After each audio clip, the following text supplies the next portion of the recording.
Schoolboy error, schoolboy error. I've got my mic turned on. I've just not got my I silented it on here because I have to silent it on here to do the intro. Anyway, all I was saying, if you can't lip read, is that the intro was a little bit longer tonight than usual because I got kind of I don't know. You know when a magpie gets attracted to a shiny thing? I got attracted to an Instagram ad, and it was about a poetry book, and I thought, oh, I could buy that poetry book, and I quickly bought it. But then I lost track of time, and it was basically 7:45. I thought, oh my god, that went quick. So yeah, got that poetry book, but then I somehow I went away from the Instagram page, and I can't find the Instagram page.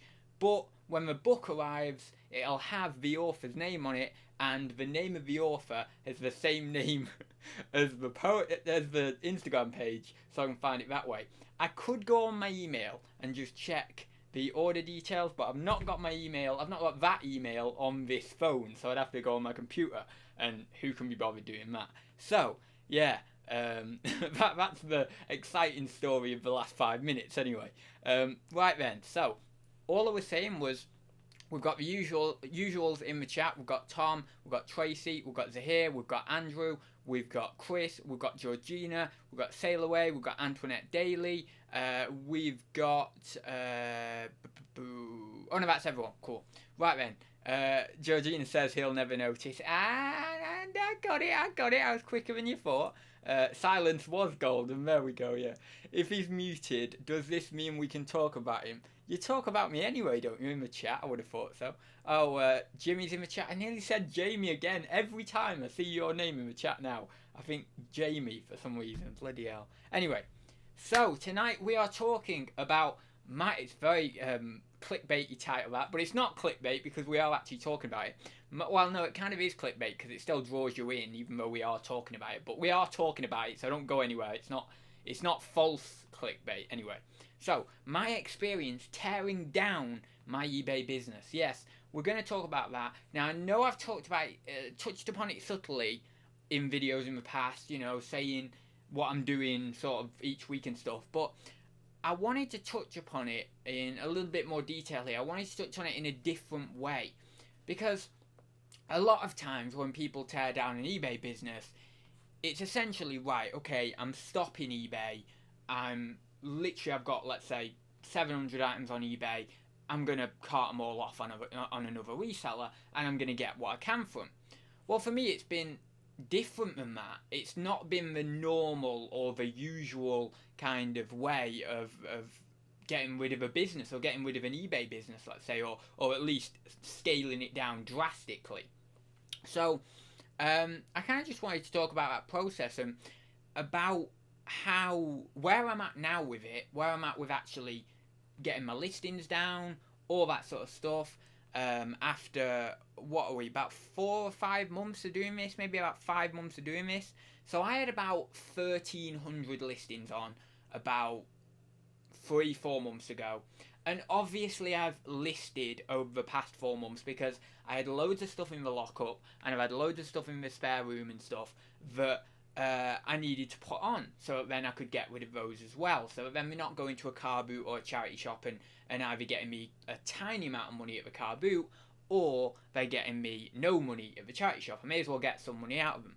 So I thought to myself, right, I'll put them on. So I have listed. So I don't know how many over the last few months I've listed. Maybe a high of 200, let's say, something like that, maybe around the maximum. I've not been listing, obviously, like I normally do.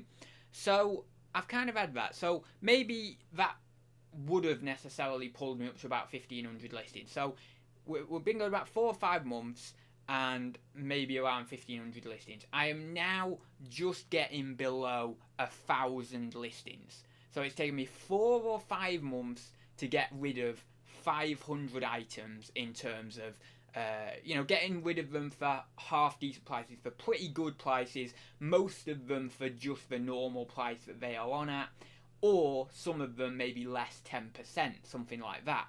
So obviously that's pretty good. I've managed to get rid of quite a lot of items, and also I've managed to get rid of them at decent prices.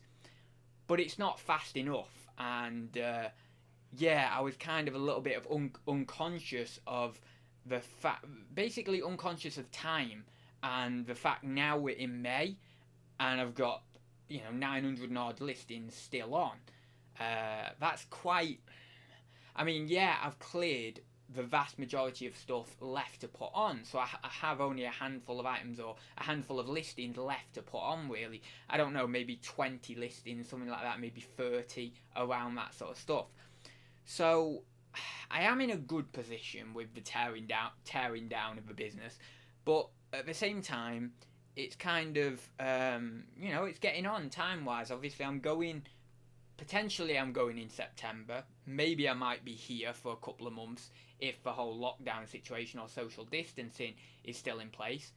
But I'm starting university in September, whether that is here or whether that is actually at the campus, whether I'm doing it online here or at the campus. So, I still need a fair whack of it gone. I need more of it gone than is currently the case. So, it's interesting, Matt. So now, obviously, and really what I should have been doing, I should have been doing this about 2 months ago. And don't worry, I'll check the chat in a second.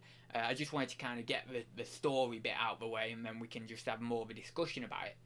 So, about 2 months ago, I really should have started sort of a second phase of it, in which I'm doing auctions. I'm drastically reducing the price by 20, 30, 40%, something like that, 30 or 40% really.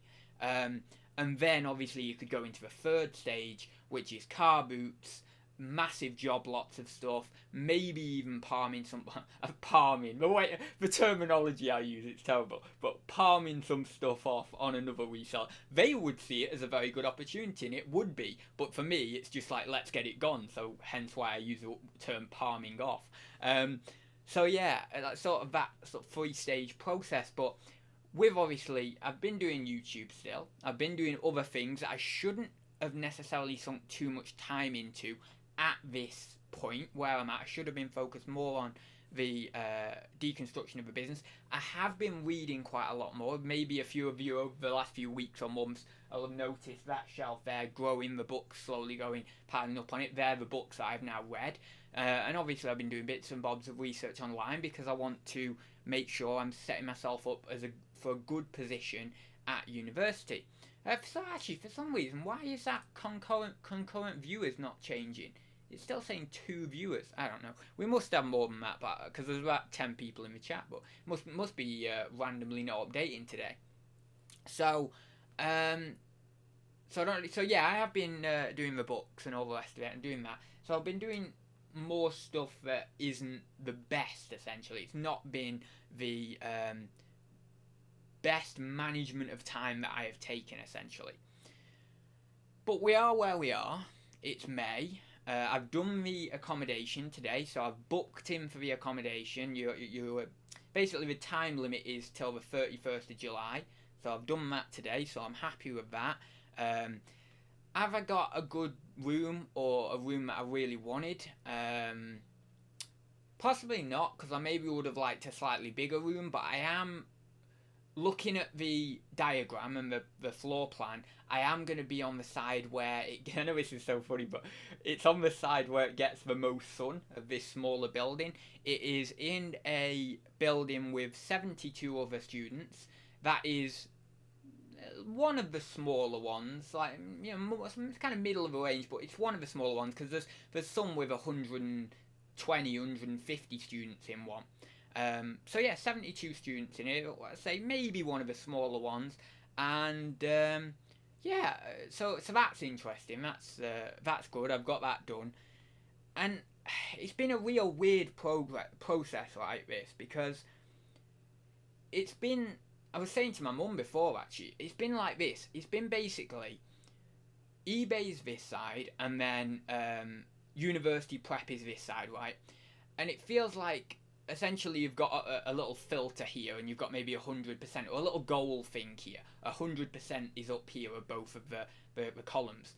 So you've got eBay progress and university progress, and like it's just kind of nudging them up like this. And I've not really felt, maybe until around now, maybe even not quite now actually, maybe only in another month or so, but I've not really felt as if I can see that light, essentially, that real clarity in which I've really made progress with this, because it's such a slow and big task, and just, yeah, just trying to actually do this so I'm getting the most money out of the items, also so that then I'm feeling good and happy and comfortable about going to university, and also getting all the paperwork and the finance and God knows what and all that. And on Saturday, actually, is going to be the day where I'm looking through my finances once again for I don't know how many times, but I'm going to go through it with a fine tooth comb. I'm going to make sure that I am obviously aware of the actual standing orders that I have set up, and I'm aware of the reoccurring payments that I have to make every month. Obviously, going into university, making sure that any that I want to get rid of, or maybe that I can get rid of, I get rid of those, all that sort of stuff, making sure that that side of things is all sorted, because now more of the university prep it's getting slowly more rounded and more clear and more sorted. But yeah, on the kind of the deconstruction of the eBay side, it's not as clear, or not as progressed. What's the word? It's not as far along as I'd maybe want it to be, or would have liked it to be at this time. Now, obviously, coronavirus, we can't do car boots. At this point, I would have been getting some more stuff out in the car boots, so that would have been a bonus, because there is still some stuff, actually, a number of boxes of stuff that I really don't think is worth going on eBay. And I don't really just want to charity it because I want to, make every penny count. I want to get as much money out of this stuff as possible, because then that goes towards funding uni, and that's basically, judging by the finances and stuff like that, that's blatantly apparent to me, that I need to get every penny out of this stuff that I can. That's why I've not really done the whole bulk kind of thing of let's palm it off on another reseller at this point, because it's just not viable for me really in terms of finances. So, I forgot what I was saying, man. But yes, so we didn't have the car boot, so we've not got the car boot, so I can't do that. So that stuff is looking maybe likely that. I mean, I've thought about doing big job lots on eBay with it, but I really don't even think in big job lots it's the kind of stuff. I mean, it really is. I mean, some of the ceramics maybe in big job lots, but a real low down ceramics are really just kind of low, what do you call it? They're not worth much, basically. They're really worthless ceramics kind of thing, and they'd be okay at car boots, but really not on eBay. But there might be the potential for some big job lots on eBay that I could do. But other than that, it's basically I've just got to get rid of that stuff at charities if I have to do that. But it would have been brilliant, as I say, and it would have been great in terms of financially to get a few more pound, even though it wouldn't be incredible amounts of money. But it'd be a bit more from those items at car boots. But yeah, I can't do that now.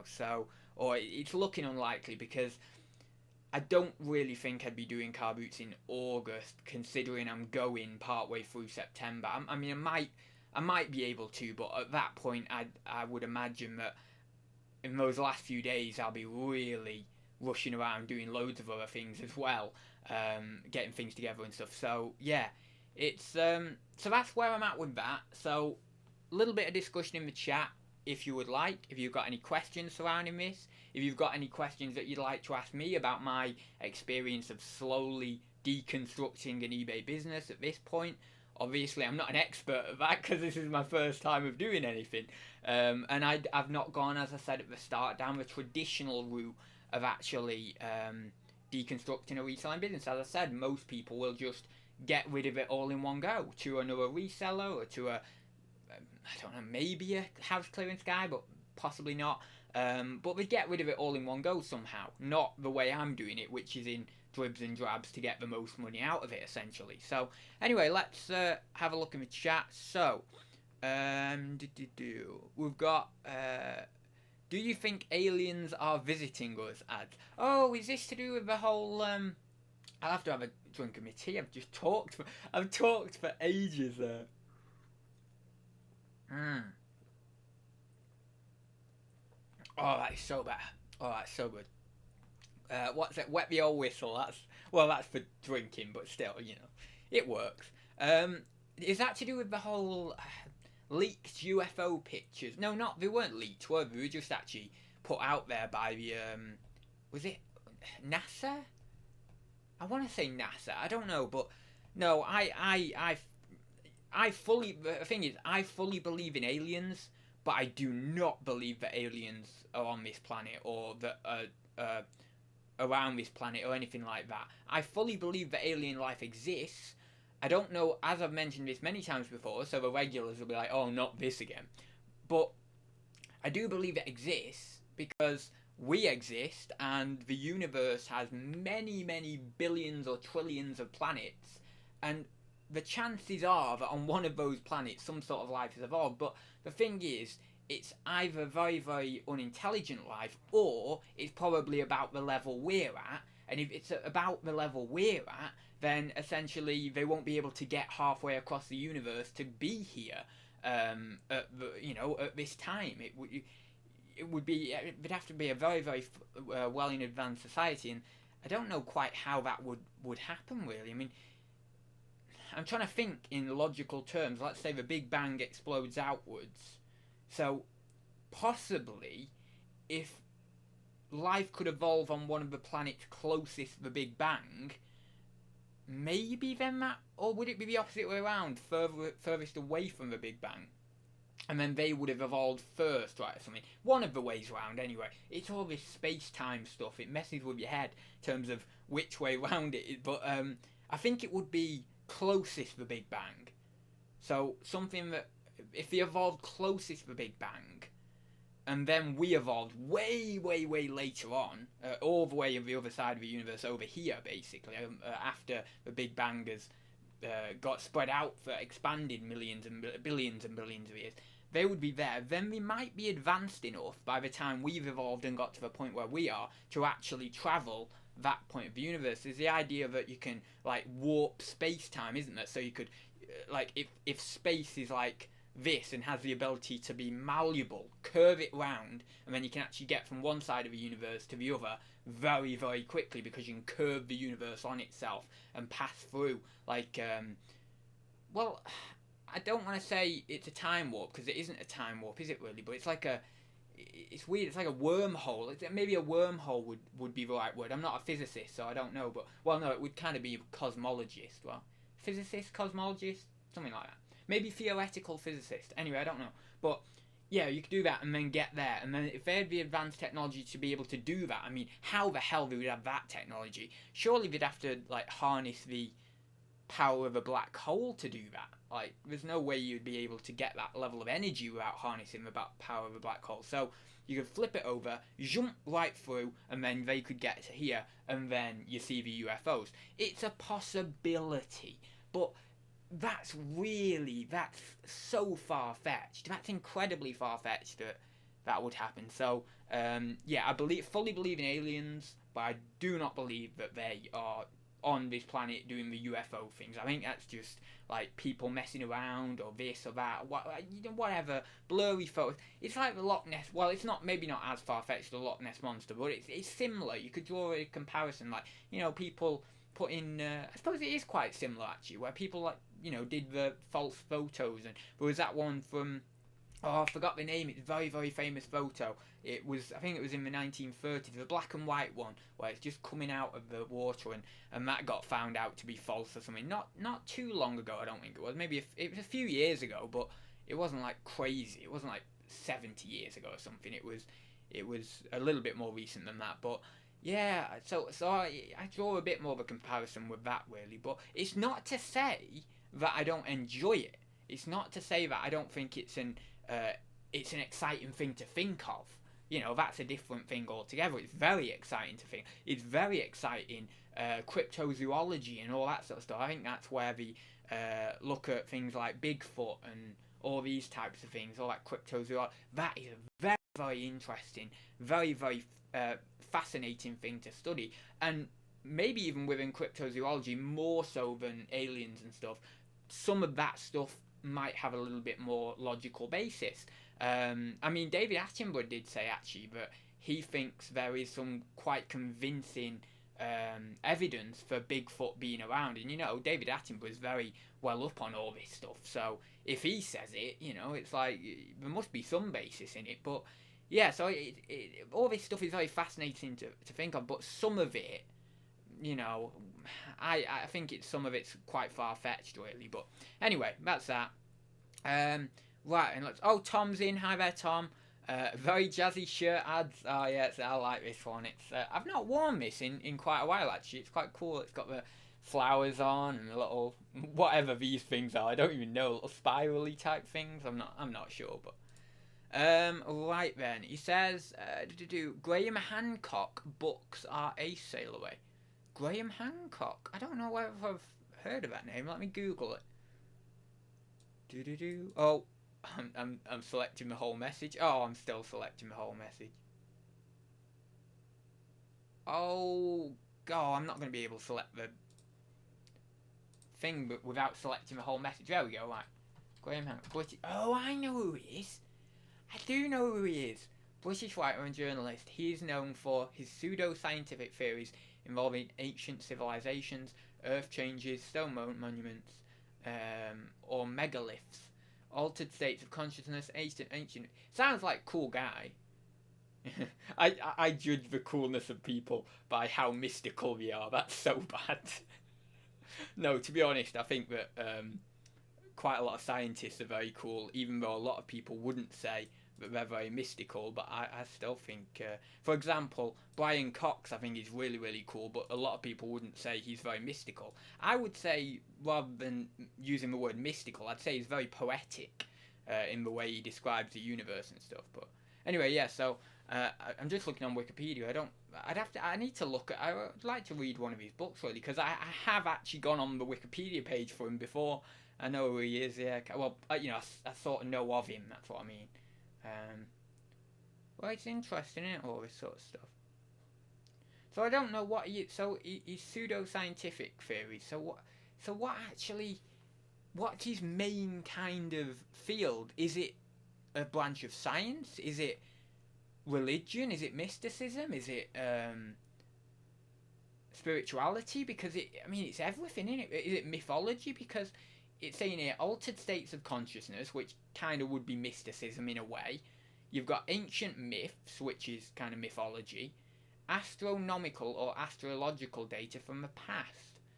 So would that be tying in mythology with current scientific research? Although saying that can't be, because it says pseudo-scientific, not actually scientific. Although what some scientists are so stuck up with what they like. It's like, oh no, we're gonna categorize this as pseudo-scientific because it's not quite there for us, because we feel so. Oh, BCPs. Oh no, we don't. No, we're let's just have a night where no one uses cards, please. Let's just have a night where no one uses his cards. Anyway, yeah, I'll change the subject. One second. So yeah, I was just saying that pseudo-scientific theories. No, actually, I can't do it because it says I immediately have to change subject. So I'd be going wrong off the card. So okay, let's change the subject. Question: do you like Red Dwarf? It's not quite a massive change of the subject, but we'll go with it. I do. I just rewatched series. Was it series 11 and no, maybe even series 10, 11, and 12. I really like it.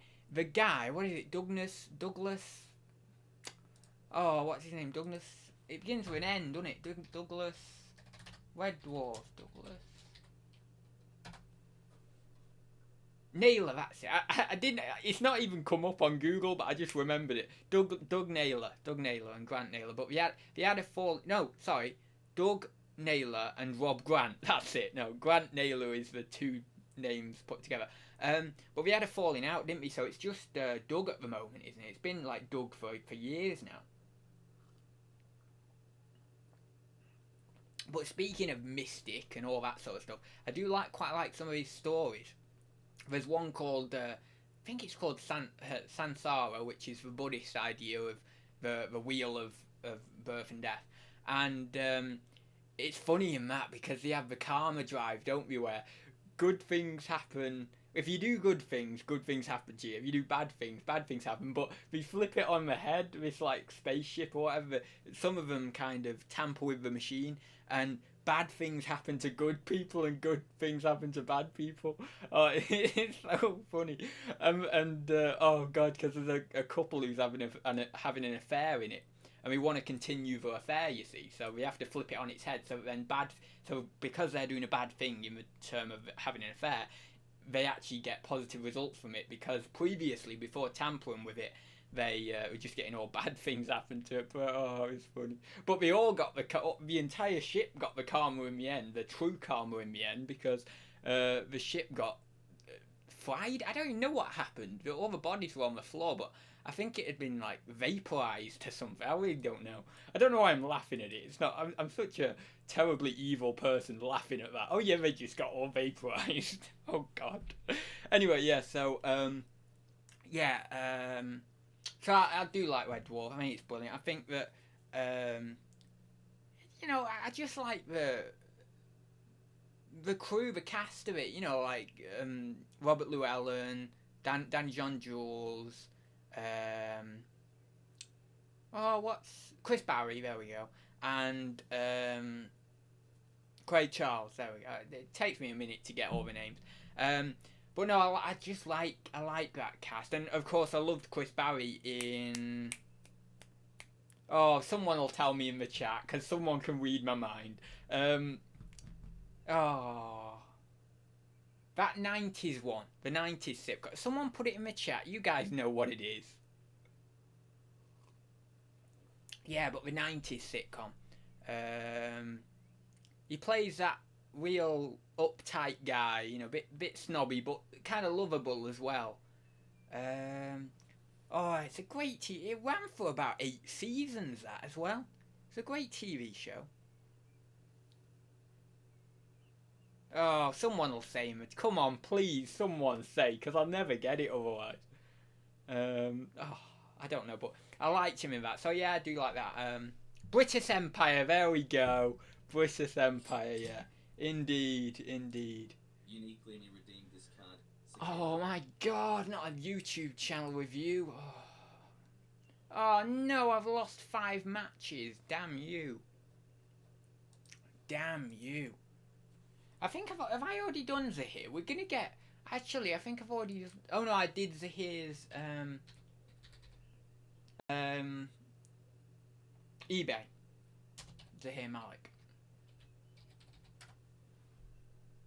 Hey, that thumbnail I did tonight was good, wasn't it? Oh god. Right, let's have a look.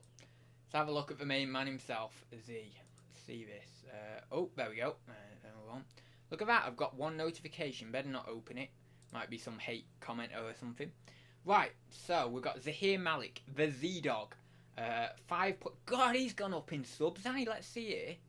I'll have to scroll down and you can actually see it, because my webcam's probably blocking it. 15. Oh no, wait. 15. What? 15 subscribers in the last 30 days, but I thought that's gone up way more than the last time I saw it. Maybe I've not checked it in about 5 months or something. I probably haven't checked it in 5 months or so. Yeah, maybe it's just gone up like crazy the last few months, but I know. Right, views 12k. 30K. We're like level heading on this, aren't we? I've got 13k views. Z's got 12. He's got 15. To be honest, I was at like 15 just a few days back or something. So, or maybe around back here. Yeah, I was doing terrible for a while. 15 and 39. So we're not too far apart. I'm amazed I got 39. I was on -8 at one point. Now that really is terrible. -8. God damn it. Any minus figure, that's like whoa. At least, if you're gaining, aren't you? I'll take 39. That'll do me. Right. So that's your views. That's your video. How many videos in the last 30 days? Oh, he's doing quite well. Oh, we've both got 15. Oh, that's sick. How have I done 15 in the last 30 days? I've not even been producing that much. Anyway, yeah. So we've got total lifetime views 800k. Oh, maybe a year's time or half a year's time, you might be at a mil views. I'm still trying to get there. If anyone wants to view any of my playlists, to get me to a mil, I'm on about 650,000 views or whatever. That's always been my goal, like a mil views. That's like a mil views over all my videos. That's always the goal. So we'll go at least till I'll do this channel until at least I get a mil views, and then I'll just be like, yeah, I'll probably just leave it. Right, so we've got videos here. The thing, I'll be very honest, just being honest here, constructive criticism, that's all it is. Thing that lets the hair down a little bit, most of the time, because sometimes actually it'll just land okay with the thumbnails, but most of the time the thumbnails let him down. Like this one here, this selling on eBay one, that's kind of like, meh. I mean, the guns are cool in it, so it's at least a good screenshot. But yeah, I think he just uses mainly the screenshots that YouTube gives. So that's one like area of improvement, definite area of improvement. And it has been, I'm pretty sure it's been proven statistically that having a good thumbnail really does impact the clickability of videos, and then more people click, then obviously you're going to get more subs, but it doesn't, or you're going to get more growth on your channel overall. But it doesn't always work like that, because saying that, I find my thumbnails pretty okay most of the time, and well, just look at my views, so it's not just down to thumbnails at all, anything like that. But yeah, I mean, thumbnails would potentially help him out a bit. In terms of consistency of views, he's doing pretty well. I know, like, back here a bit more, he was doing a bit better, and he maybe had a bit more consistency. Well, you can see down here, this is what I'm talking about, actually. We've got, like, 1.3, 1.7. We had a bit of a dip here, but not too much. 1.7, 1.5, 1.4, basically 1,000, 1.3, 1.4, 1.2, 1.5, 1.5, 1.7. You get it. There's, a lot more kind of consistency there, but it's just tailed off a bit. And it's funny because it's kind of tailed off a little bit when he's been doing more of the comedy stuff. Now, I really like the comedy stuff that he does, and I'm pretty sure that everyone in this chat likes a bit more of that comedic side of Z and likes seeing it in the vlogs. So I don't know why the views are necessarily going down. I'm not saying it is directly that, but one thing that he has done over the past few months in terms of a causal property or something like that, one thing he has done is, incorporated a bit more humour into it. I mean, he's always been a humorous character in his videos, but more recently he's added a bit more of that. But I think we can actually go one step further in this. It's not necessarily the comedy, it's probably, you see, down here, we've got like a little bit more structured titles, so we've got reseller tip, 10 items we've sold on eBay, our best find ever, very clickable title, 1,000 and odd turnover, lots of returns this week, all things that actually pique your interest a bit. Haul of stuff to resell, interesting. What was it this week? All that sort of stuff. And I mean, even up here, we've got like, I almost listed some stuff to sell on eBay. It's a bit intriguing. So this is what we got up to today. It's not reseller related, so because that title's not reseller related, it might draw away from people. But because a lot of people know that Z's a reseller, we're probably going to expect reseller content on that anyway. But you can see, like, think a bit more up here. Yeah, so you can see a change here. You can see word, chin up, Friday vlog, and that's basically it. I mean, that listing fail one is not so bad. And look at that. Listing fail, my stockpile was nearly not as big as I thought I had. Suddenly, that one's got 948 views, and the Friday vlog one, and the word, the chin up one, hasn't got as many views as that one.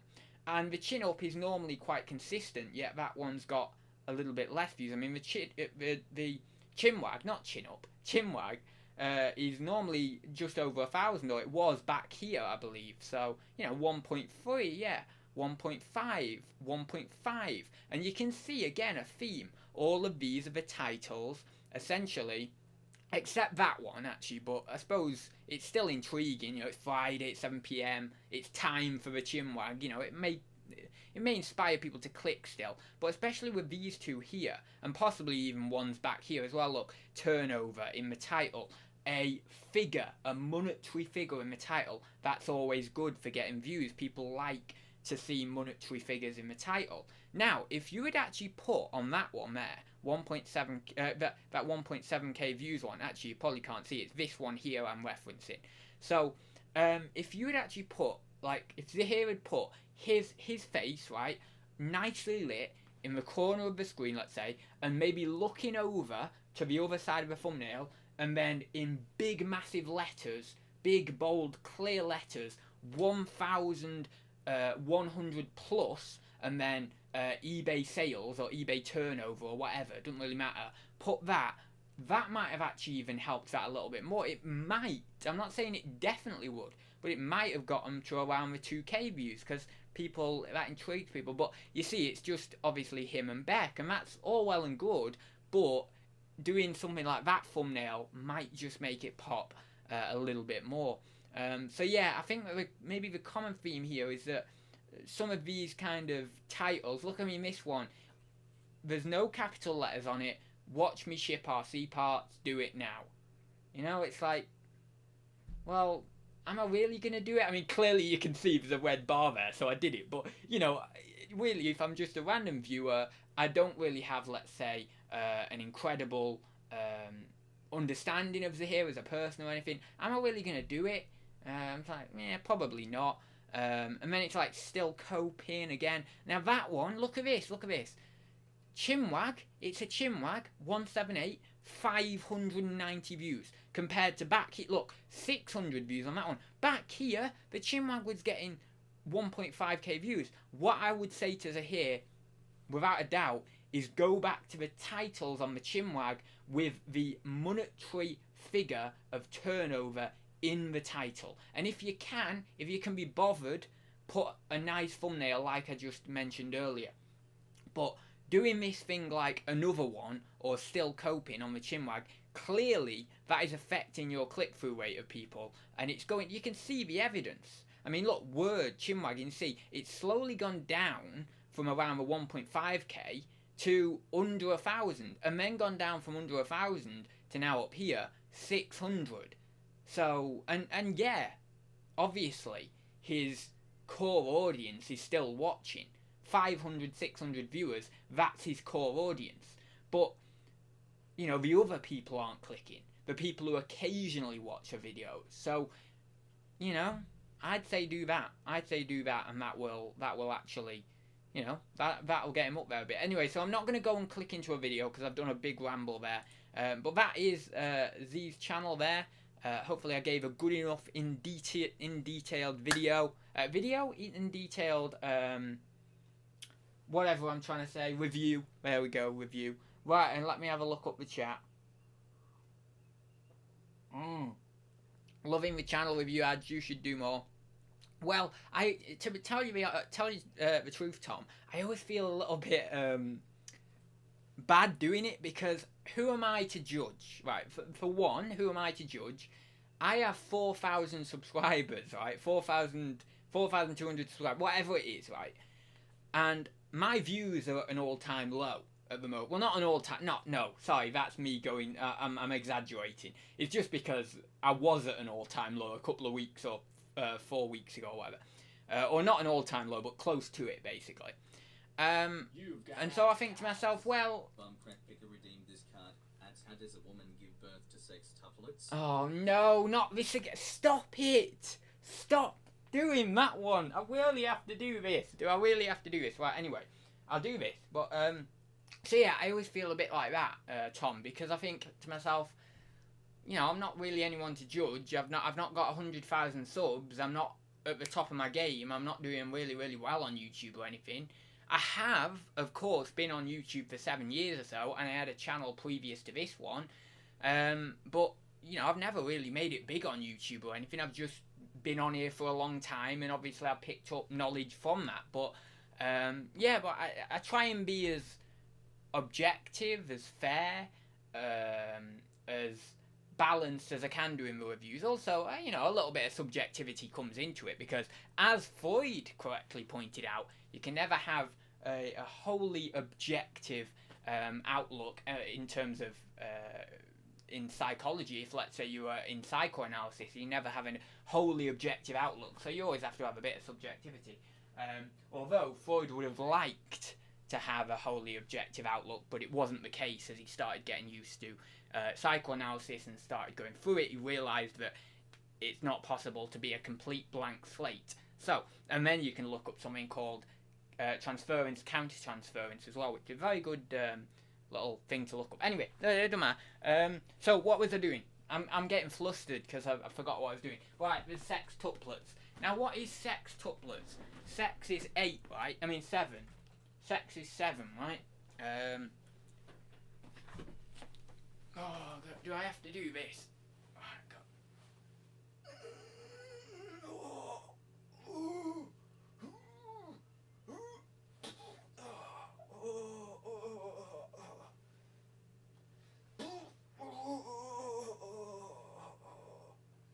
God, do I have to really do this 7 times? Is people not bored of this one yet? Oh, God, bloody hell. Tell you what, this is going to look bad after this. Oh, God. Oh, I know I'm doing it with words, but it's no fun without words. How many are we on? 4? Oh, God, yeah. Oh, God. Alright, I can't be bothered. Oh, I can't be bothered. My abs are hurting now. No, actually, my back. I don't know. It's either my abs or my back. One of the two. I don't know. Georgina redeemed this card. Smiley face. Dan's like, oh, for God, stop redeeming cards, people. We were meant to have a night where it wasn't cards tonight. God damn it. Can't you just redeem some bloody big spender cards or something? That'll do me. I'd do them easy. I'll do the big spender ones because they're easy. They're just buying stuff.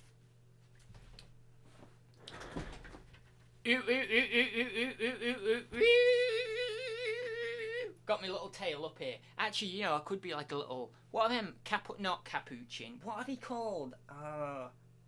What are the ones with little tails? It's not capuchin. It's the little monkeys. The little monkeys with the with pink faces.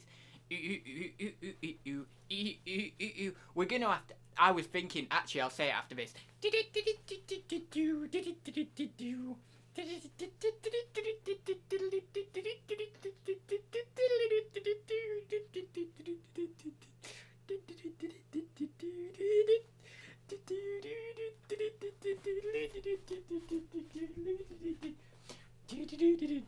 Right, okay, that'll do. So I was just gonna I was thinking today when I was doing the accommodation, because it got me thinking, right? Yes, I know, the jokes in the chat. Oh God, that's a dangerous thing to do. Yeah, alright. Anyway, so it got me thinking. I'm gonna have to stop the ads cards at university because I'm too loud. I'm too loud, and I've got bloody neighbours next door, and I basically. So yeah, I don't know. I want to see an epistonomy. What the hell is it? I don't even want to Google that. It looks like something weird. Lockdown's gotten to you. I know, innit? Hey, John Bentley. Is that the John Bentley I'm thinking it is? It probably is. Hi, John, if it is.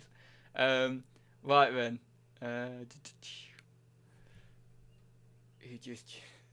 I know. I honestly think, I really do think, right, that some people must actually find this channel. I don't know how. Or even on my Twitch or whatever. They're just browsing and they find it. Well, I know they do on my Twitch, because I've had people pop in and then pop out again on the viewers. It's gone up to like 4 or 5, and then it's just gone down. No one's in the chat, and you know it's just some random person, and you're just thinking, what do they think of me right now? So yeah, so I think it happens on YouTube as well, and I think that someone pops in randomly, and I'm probably dancing, or I'm probably doing some weird thing on the bed, like the giving birth thing.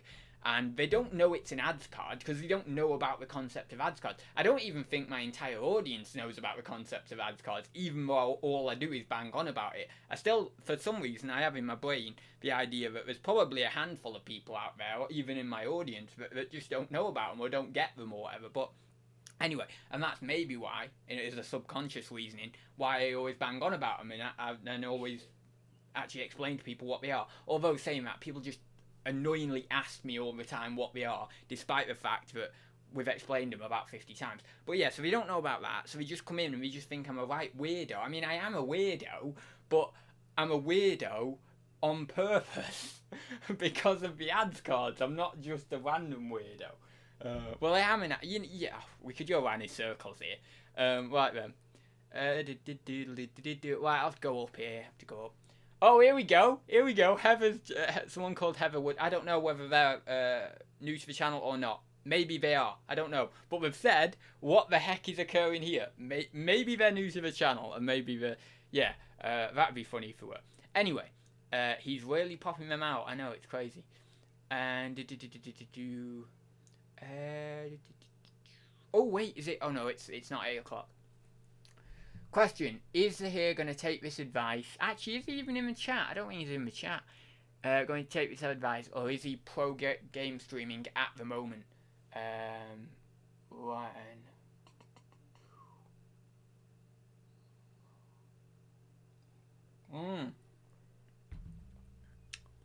Right, let me have a look at it down here. God, pop 6. Ah, bloody hell, I'm just popping out. Oh, is it 6? Oh, I thought it was 7 sextuplets. Don't know why 7, but what pervert played this card? Oh my god. Right, she's used to it, Chris, it's alright. She's used to my random weird ads cards. Right.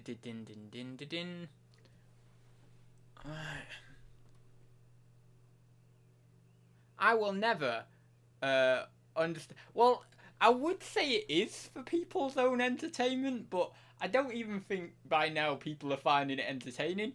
Although people still actually redeem the same cards with the same message. That card that what was the card that BCP redeemed? Anyway, but I don't know what it was, but his message was like, do sextuplets or whatever. I think it was like do an impression or something like that, wasn't it?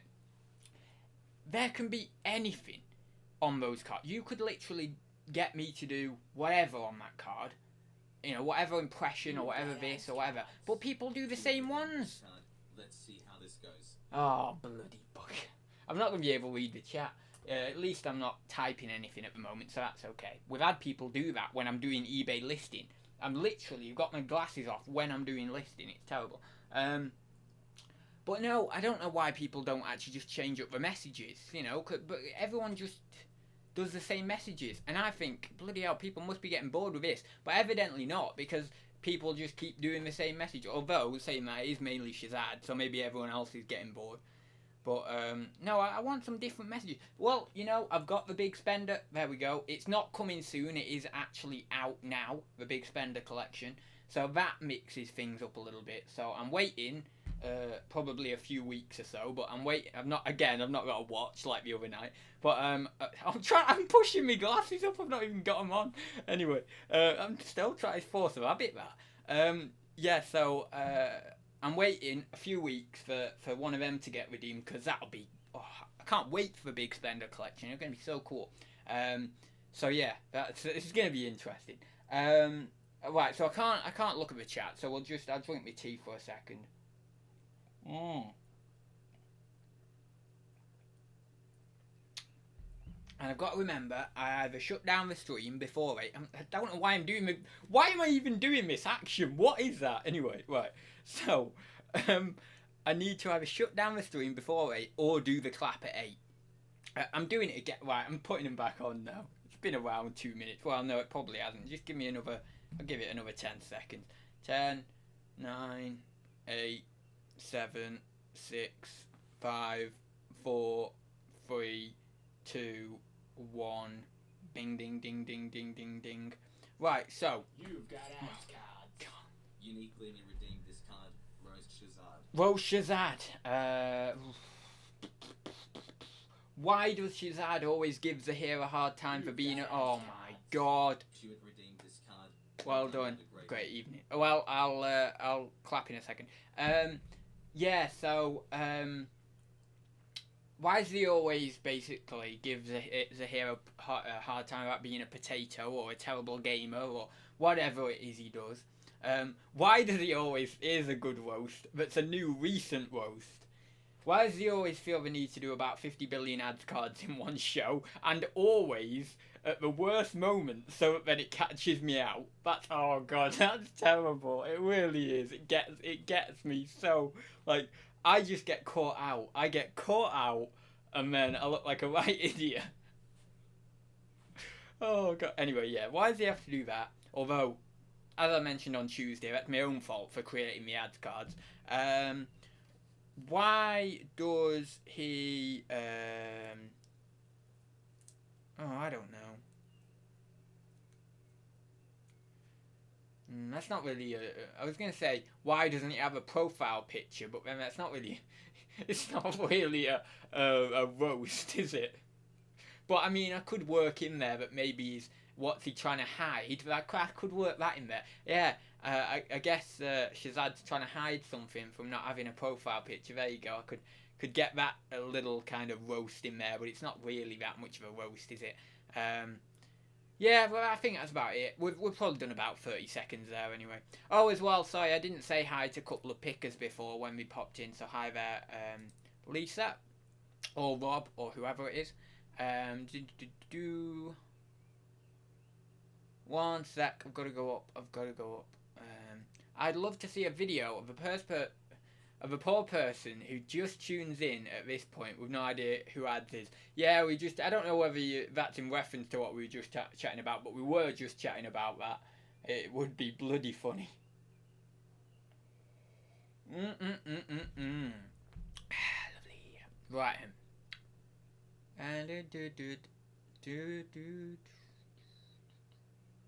Oh no, hang on. No, wait, no.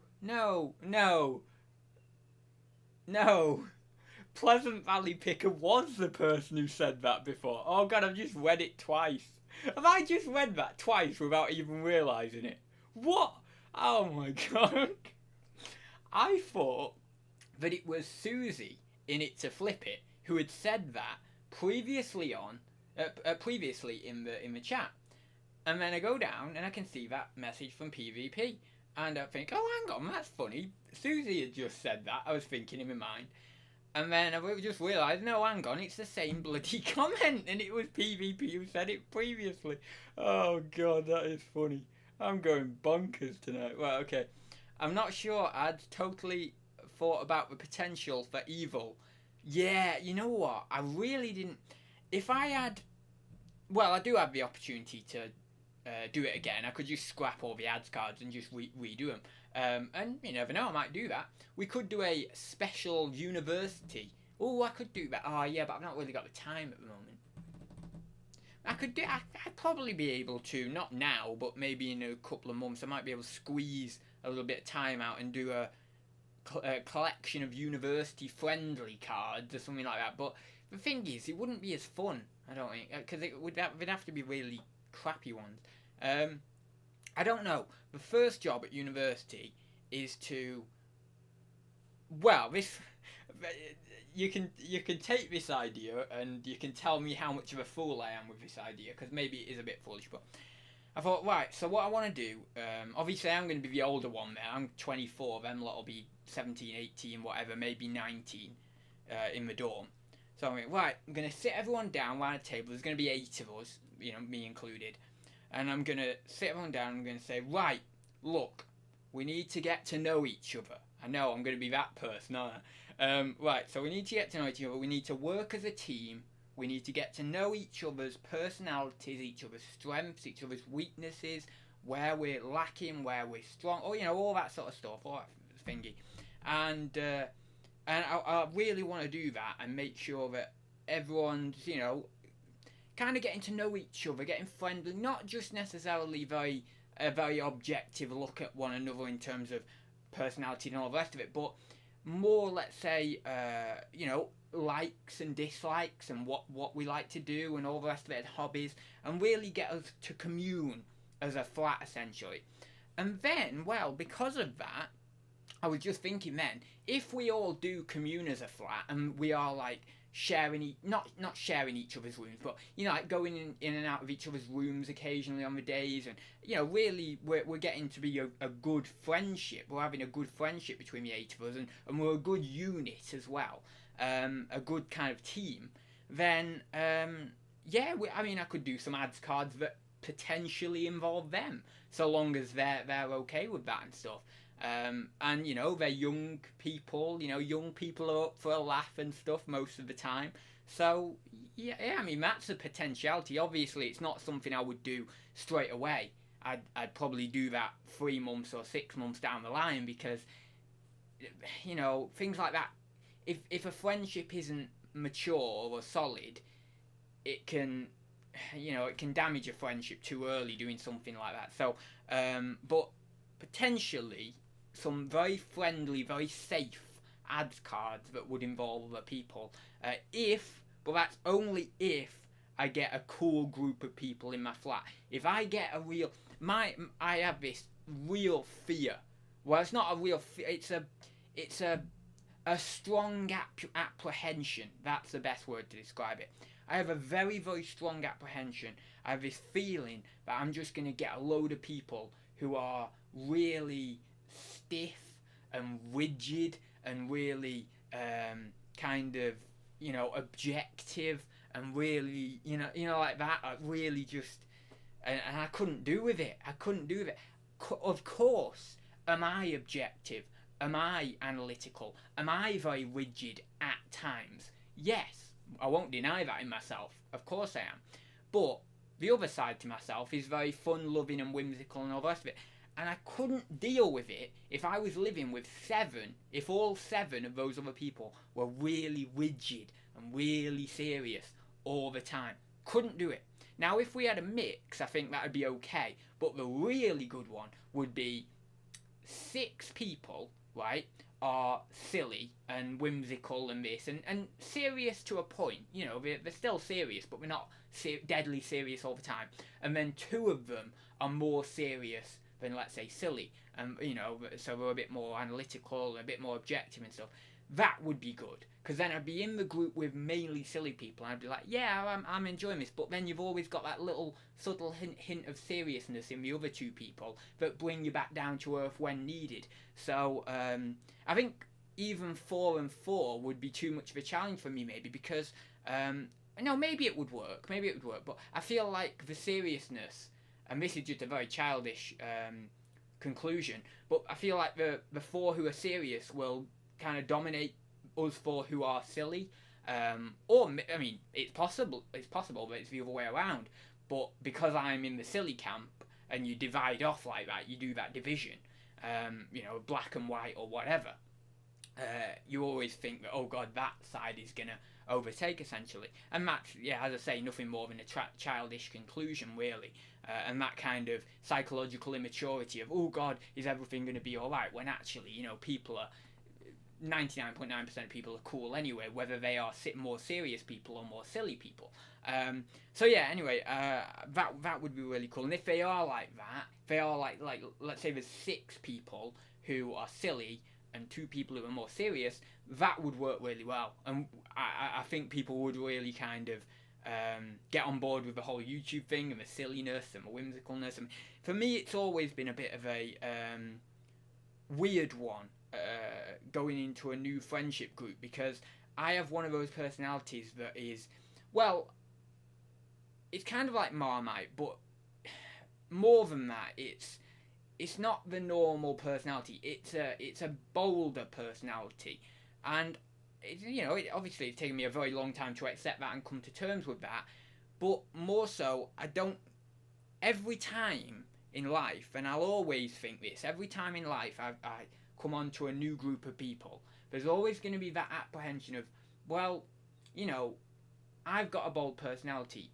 Are these guys going to kind of embrace that, or are they going to shun it off? And as I say, even that can come into a childish psychological standpoint, because really my past experience would go to prove, with high school, college, the last time I went to university, all that sort of stuff, most people as I say, 99% of people are normally pretty cool. And even the ones who do maybe shun you off a little bit, even like 90% of those circumstances, it's not as bad as you actually think. It's just that maybe you just don't talk to each other as much because you're not aligning up that well. So I don't even know where I was on then, but anyway, I was talking about the ads cards, wasn't I? But anyway, I'll check in the chat now. What if Bads comes out? I don't know whether John said whether he was the John I'm thinking of, but I guess we'll just take it as if he is the John I'm thinking of. So hi there, John. I'm assuming it's the John I'm thinking of. What if Bads comes out mid-conversation? So yeah, I mean, it's one of those things really. I don't think it's not so much of a worry for me, that necessarily. It's kind of something, I wouldn't say I control Bads in a way, but I mean, in a way, yeah, I do, in the fact that I have conscious ego control, but sometimes it can be a spontaneous thing of just that I have a desire to act a little bit more in that kind of Bads capacity, let's say. And even it's funny because in that kind of Bads capacity, there's an element of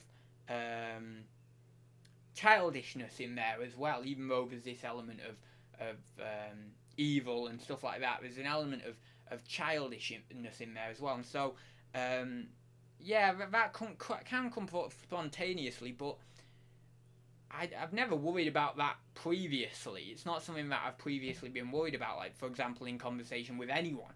So, yeah, I mean, what I generally sometimes do is when people get to know me quite a lot, is I have done this occasionally before where I play up the eccentricity a bit, because I like to encapsulate what that joker means, really, what that fun-loving character inside myself means, and there is definitely an element of childishness in there, but that isn't bad. That's a different side of the personality, and so sometimes I do that, but I wouldn't necessarily say that Bads would come into it.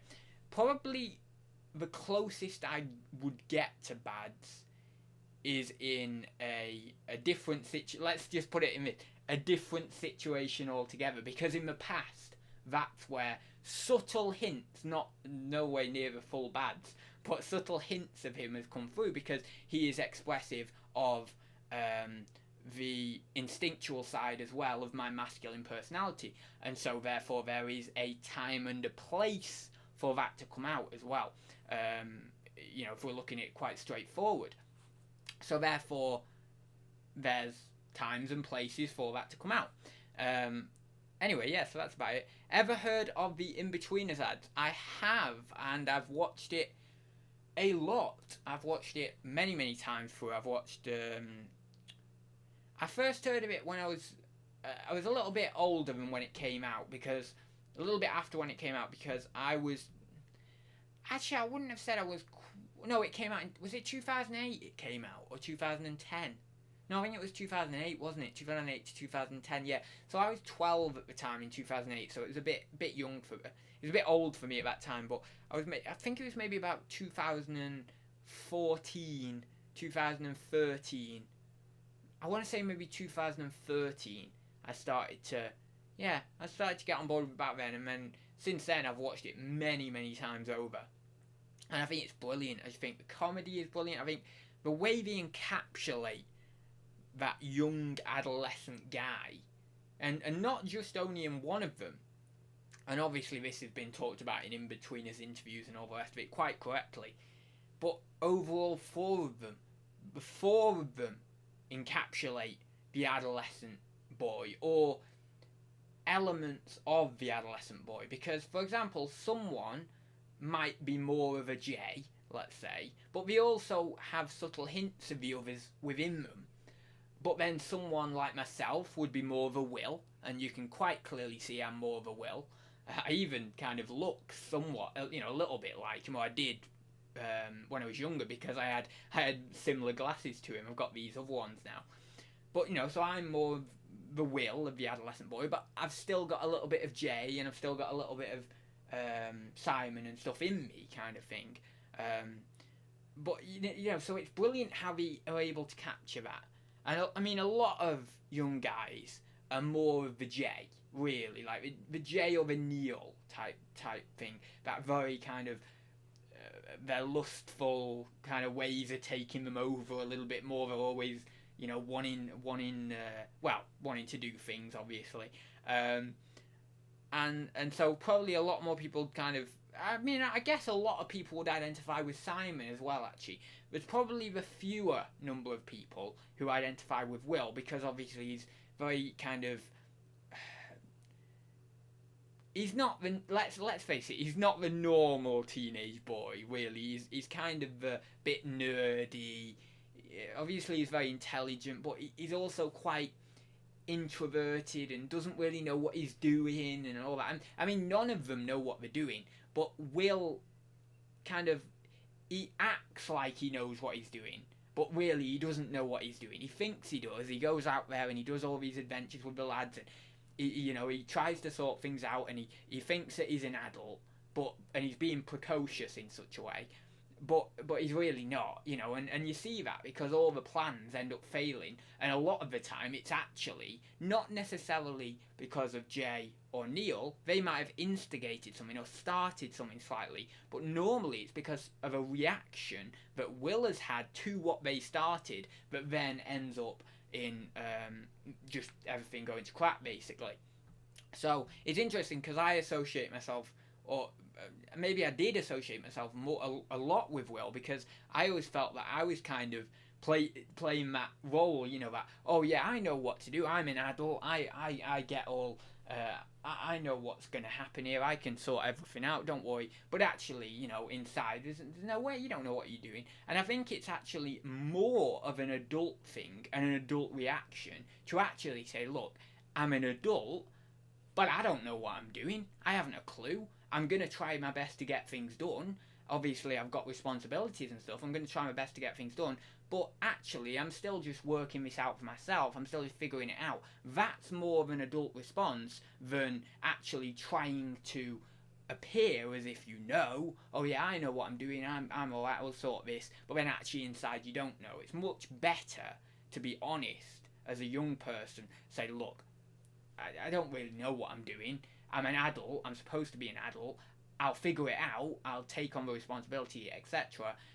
But look, I don't really know, and that's really what growing up is somewhat about in the end, really. And then I think, I don't know, because I'm not 40 or I'm not 50, but I think, I have always thought to myself, the one question I've always thought to myself is, in a situation, when I'm in a situation where I don't like, I've tried to think to myself, what would if I was 70 now, what would that 70-year-old version of me be telling, what would that 70-year-old version of myself be doing or telling me as advice? Therefore, you flip the system, you see, because if you can predetermine what your 70-year-old self would do in the situation you're in now, then by the time you're 70, if you get the assumptions right, which is a long shot, but if you get the assumptions right, by the time you're 70, you're actually 140, or you've got the wisdom of someone who would be 140.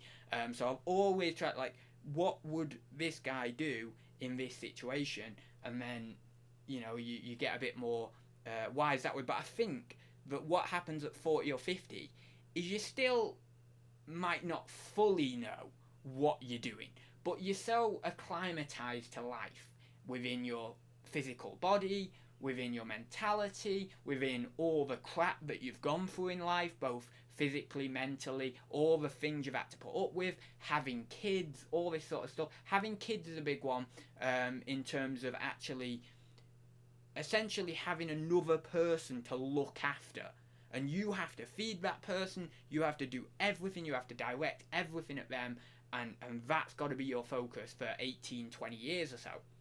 So I think what happens, especially among those people who have gone out there, who have, you know, taken on the world, who have had kids as well, and I think that is it's not a vital one, but it is good. I think having kids in terms of harmonizing your own psychology is let's say, slightly better than if you don't have kids, because having kids is a huge responsibility in it.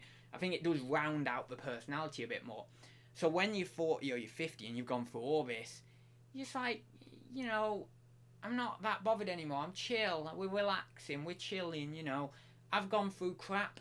I'm going to go through more crap. But look, it's cool. We're here. Let's just, you know, let's just do what we do. Let's get on. Let's do the activities, do these responsibilities that I have.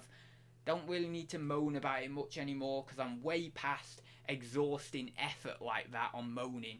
I realised that when I was 35, after having 20 years of moaning about school, university, job, all that sort of stuff, and realising that the moaning doesn't actually help you in any way.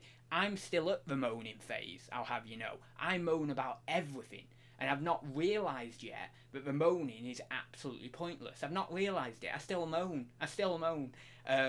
And so then when you're like 50, you know, you're a bit more relaxed like that. But then there are some people who are like 50 and they'll still moan just because they're like, well, you know, why don't we just moan? You know, it gets out of your system. So there's also that argument in terms of the moaning and how it is actually a positive rather than a negative, in terms of just, you know, just you moan, don't you? Life's crap, so let's moan.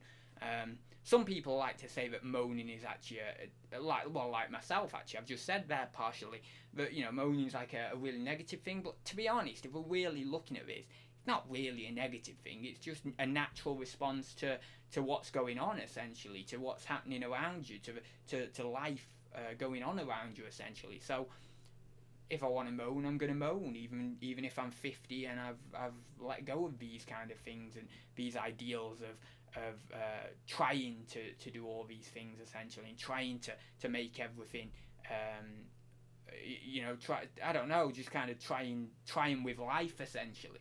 I still, you know, might moan, but yeah, it's one of those things. But I'm very, very much, and I hope, fingers crossed, I get there, because I don't know. You don't know what's going to happen in life. You don't. But I really, fingers crossed, I hope that I get to 50, and I hope that I can get to 70 or 80, for the sole reason of I want to know whether my conclusions of age are correct. Not everyone can tell me in the chat. There's some people who are probably 40 or 50 or so right now in the chat. Don't bother telling me. I want to know inside my own bones, inside my own mind. I've had many people over the years. Many people talk to me who are 50, 60, 70, and I've asked them. I always used to inquire, what's it like being old? What's it like having all this experience? I was always inquisitive. But nothing can satisfy me, or anyone else, or a lot of people actually, but that knowledge of knowing, you know, I feel this. I am old now. I've got that experience. I understand this. And if a young person came to me, I know we've got the clap in a minute, I'm going to do that. If a young person came to me, if I was 70 or 75, I would say to them, look, yeah, just as people I've asked who are 70, I'd say to them, yeah, well, this is what it feels like. But then I'd also say to them, you know, I'm assuming this is what I'd say at 70, you know, really, life is one of those things that flows, and you just have to experience it for yourself. And if you do get, luckily, to be in my age, then you'll realise what it feels like. But hopefully this little short explanation can satisfy you a little bit for the time being, until you go through life yourself and get to being 70. Anyway, we're doing the clap in a second. I'm coming back to the chat, Lucy. I'm sorry. I'm doing the clap, and then we are coming back to the chat. Hi PvP, what's he on about today? I do not know. Some ramble about life. I don't even know where that spouted from, to be honest. You get a right ramble with me.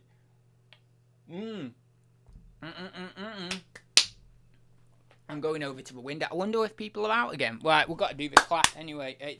It's not turned yet. It's not turned.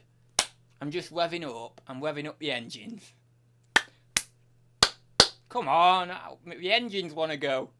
Bloody hell, it's not changed yet. There we go. Whey!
There we go.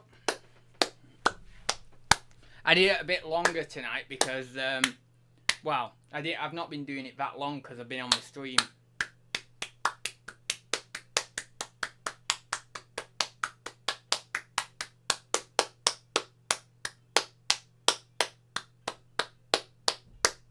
Sorted.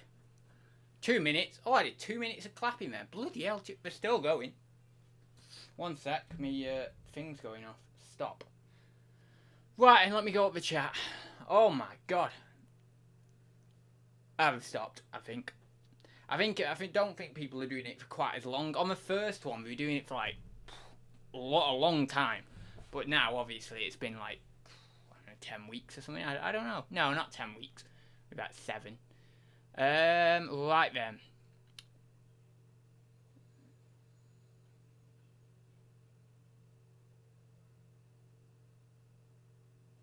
You don't really have to go on a rant about how people should be segregated by cranium measurements.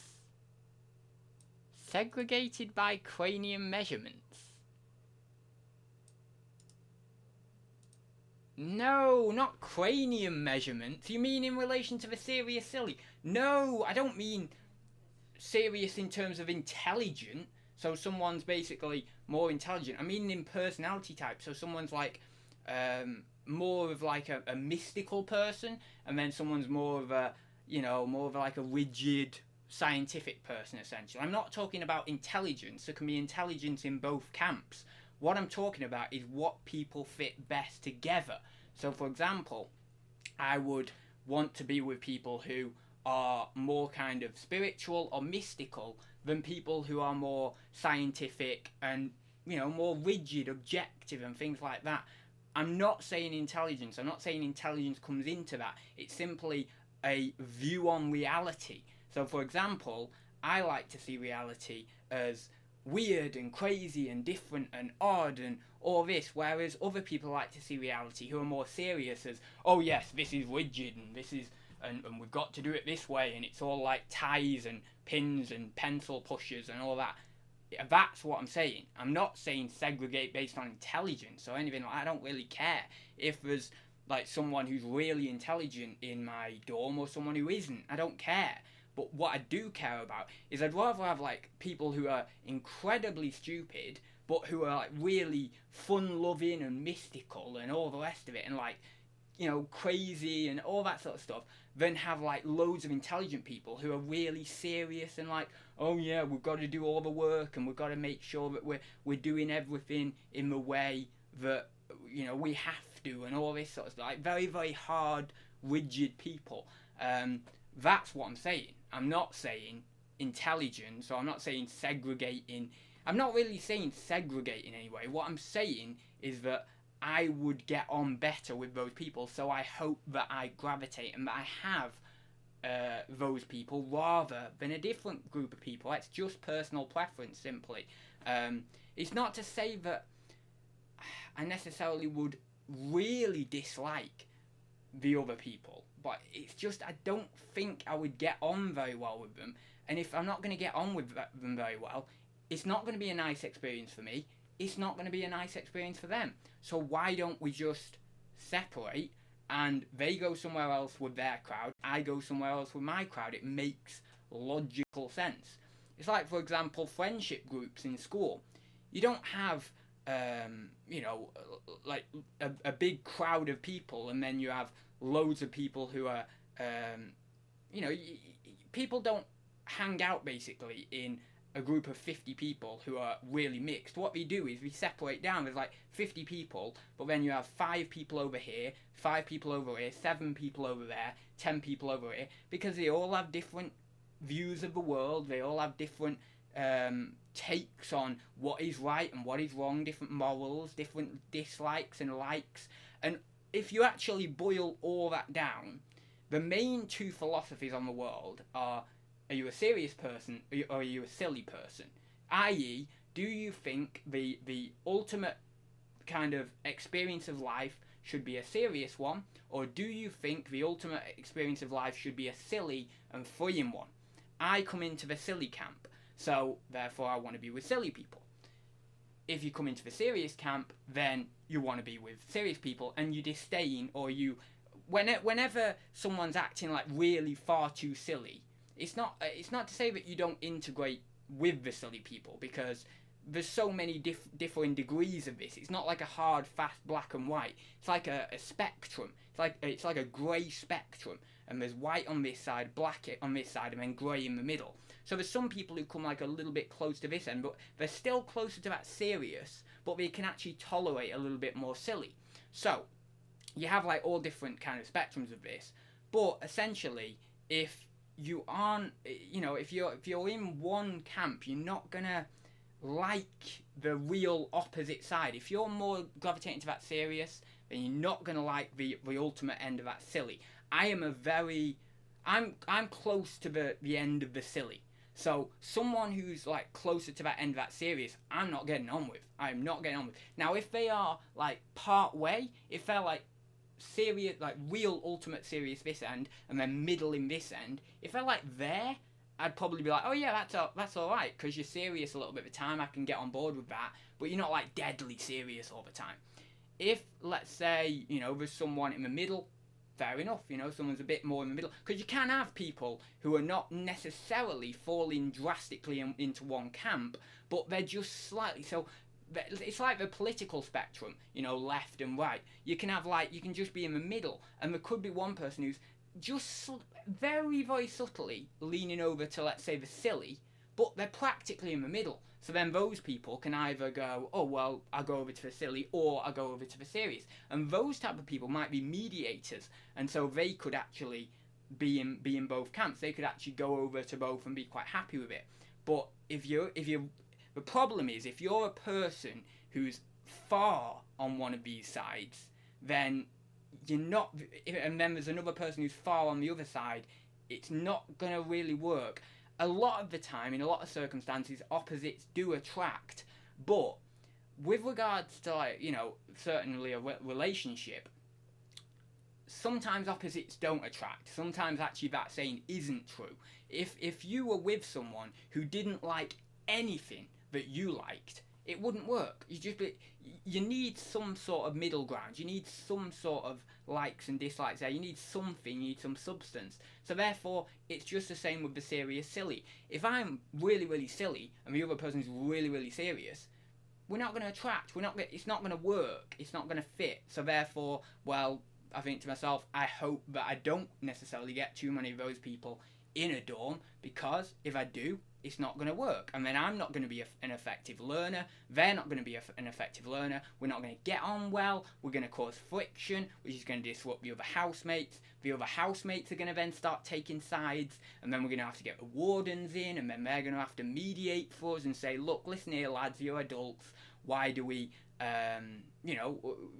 we shouldn't have to get involved with this. What's going on? And then people start, silly things start happening. Basically, people start, doing pranks on each other and this and that, and people start trying to get other people in trouble or get other people in crap and all the rest of it. And I just don't want that, and I can see that is a possible reality if I were to have people who were on that opposite side of that specific spectrum, of that specific philosophical viewpoint or experience onto the world, essentially.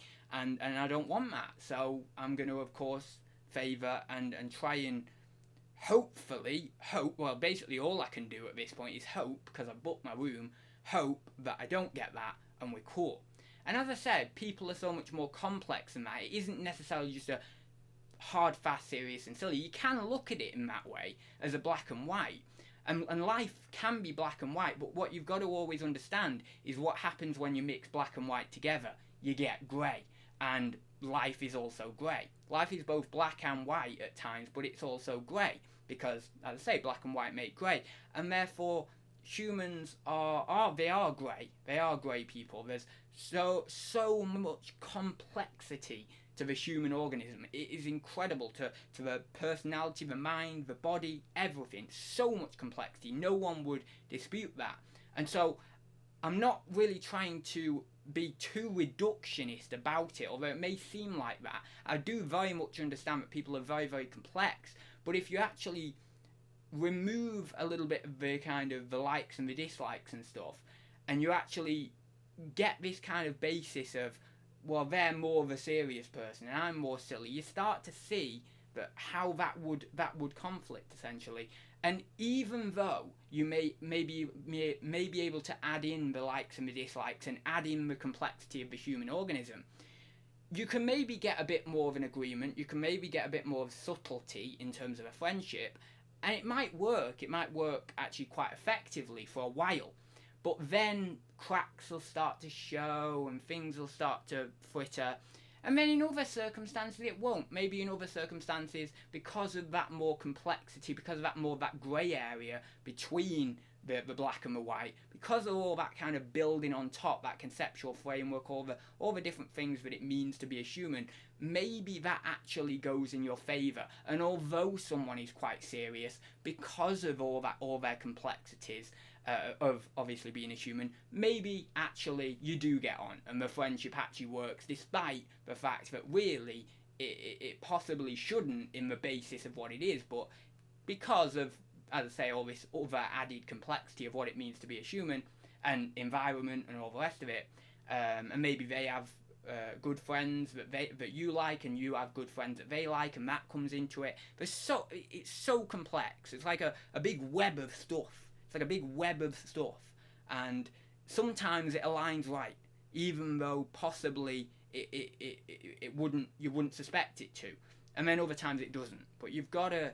It's so, it's one of them things, making friends, that no matter how much you try, you can't ever really put it down to an exact science. But my mind likes to put it down to an exact science. I have one of them brains that my mind is analytical, objective. Part of it is, funnily enough, the other part of it is in conflict with that, and it's more subjective and whimsical and all the rest of it. So I'm a walking contradiction, really. But I like to put it down to that exact science, and yeah, I suppose that sometimes can come off as very cold, emotionally cold. But in a way, there is, within my own personality type in INFJ, there is that tertiary function of introverted thinking type, which does, or which can come across very objective and very emotionally cold, even though my secondary function as an INFJ is extroverted feeling. There is, again, those two things are in kind of conflict with each other to a degree, but that side of me, that side of my personality, that tertiary function, is the function that makes me after that objective kind of result that is inhuman and emotionally cold in a way.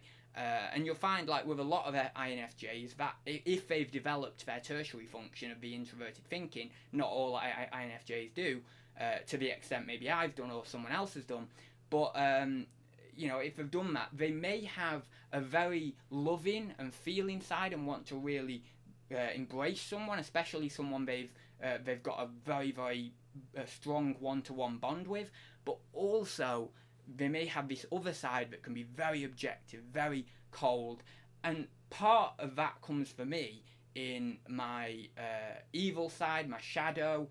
Part of that objective side really comes through in that, essentially, and the shadow can be channeled into that introverted thinking, into that objective side, and if it's channeled in such a way, and it's done in the wrong way, well, it is the wrong way to do that anyway, to channel the shadow in such a way, then that can really start to have a bit of prominence, essentially, and you can really appear quite evil, essentially, and you can appear quite it's funny because there's quite a few dictators and stuff who are INFJs and who had large shadows and things like that, and obviously some of that will have been that they're channeling their shadow through the introverted thinking tertiary function of being an INFJ. It's not only that, there's so much more that comes into it than just that, but it's possible that happens. And so you may meet some INFJs,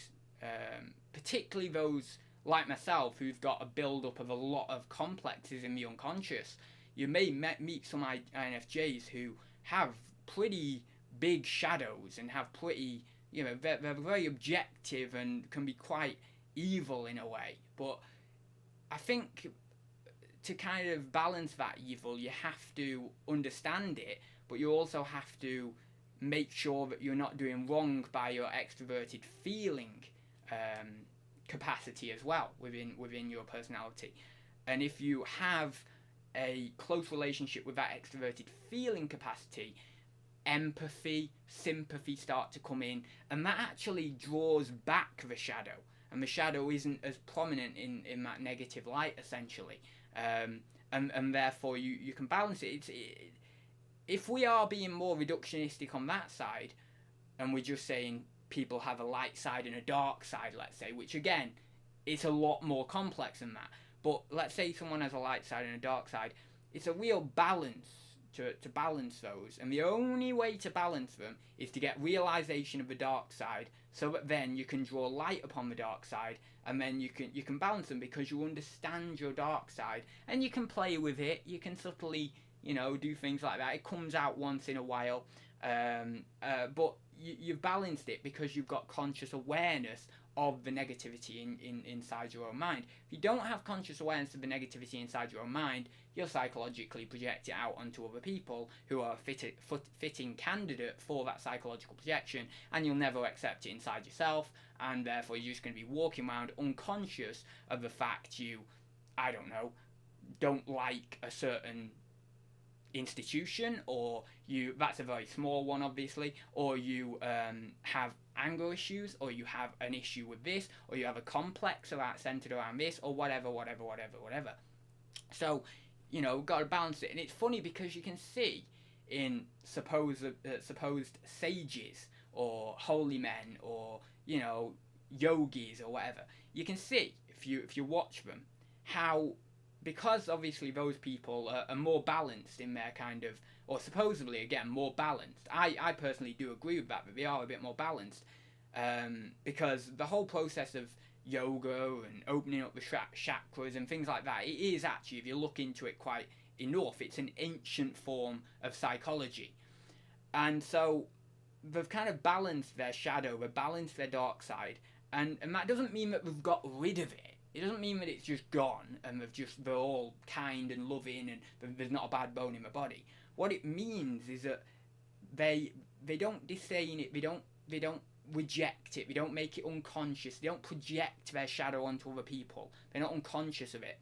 What it means is that they actually make it conscious, and then they can control it because they have the light of conscious awareness on it.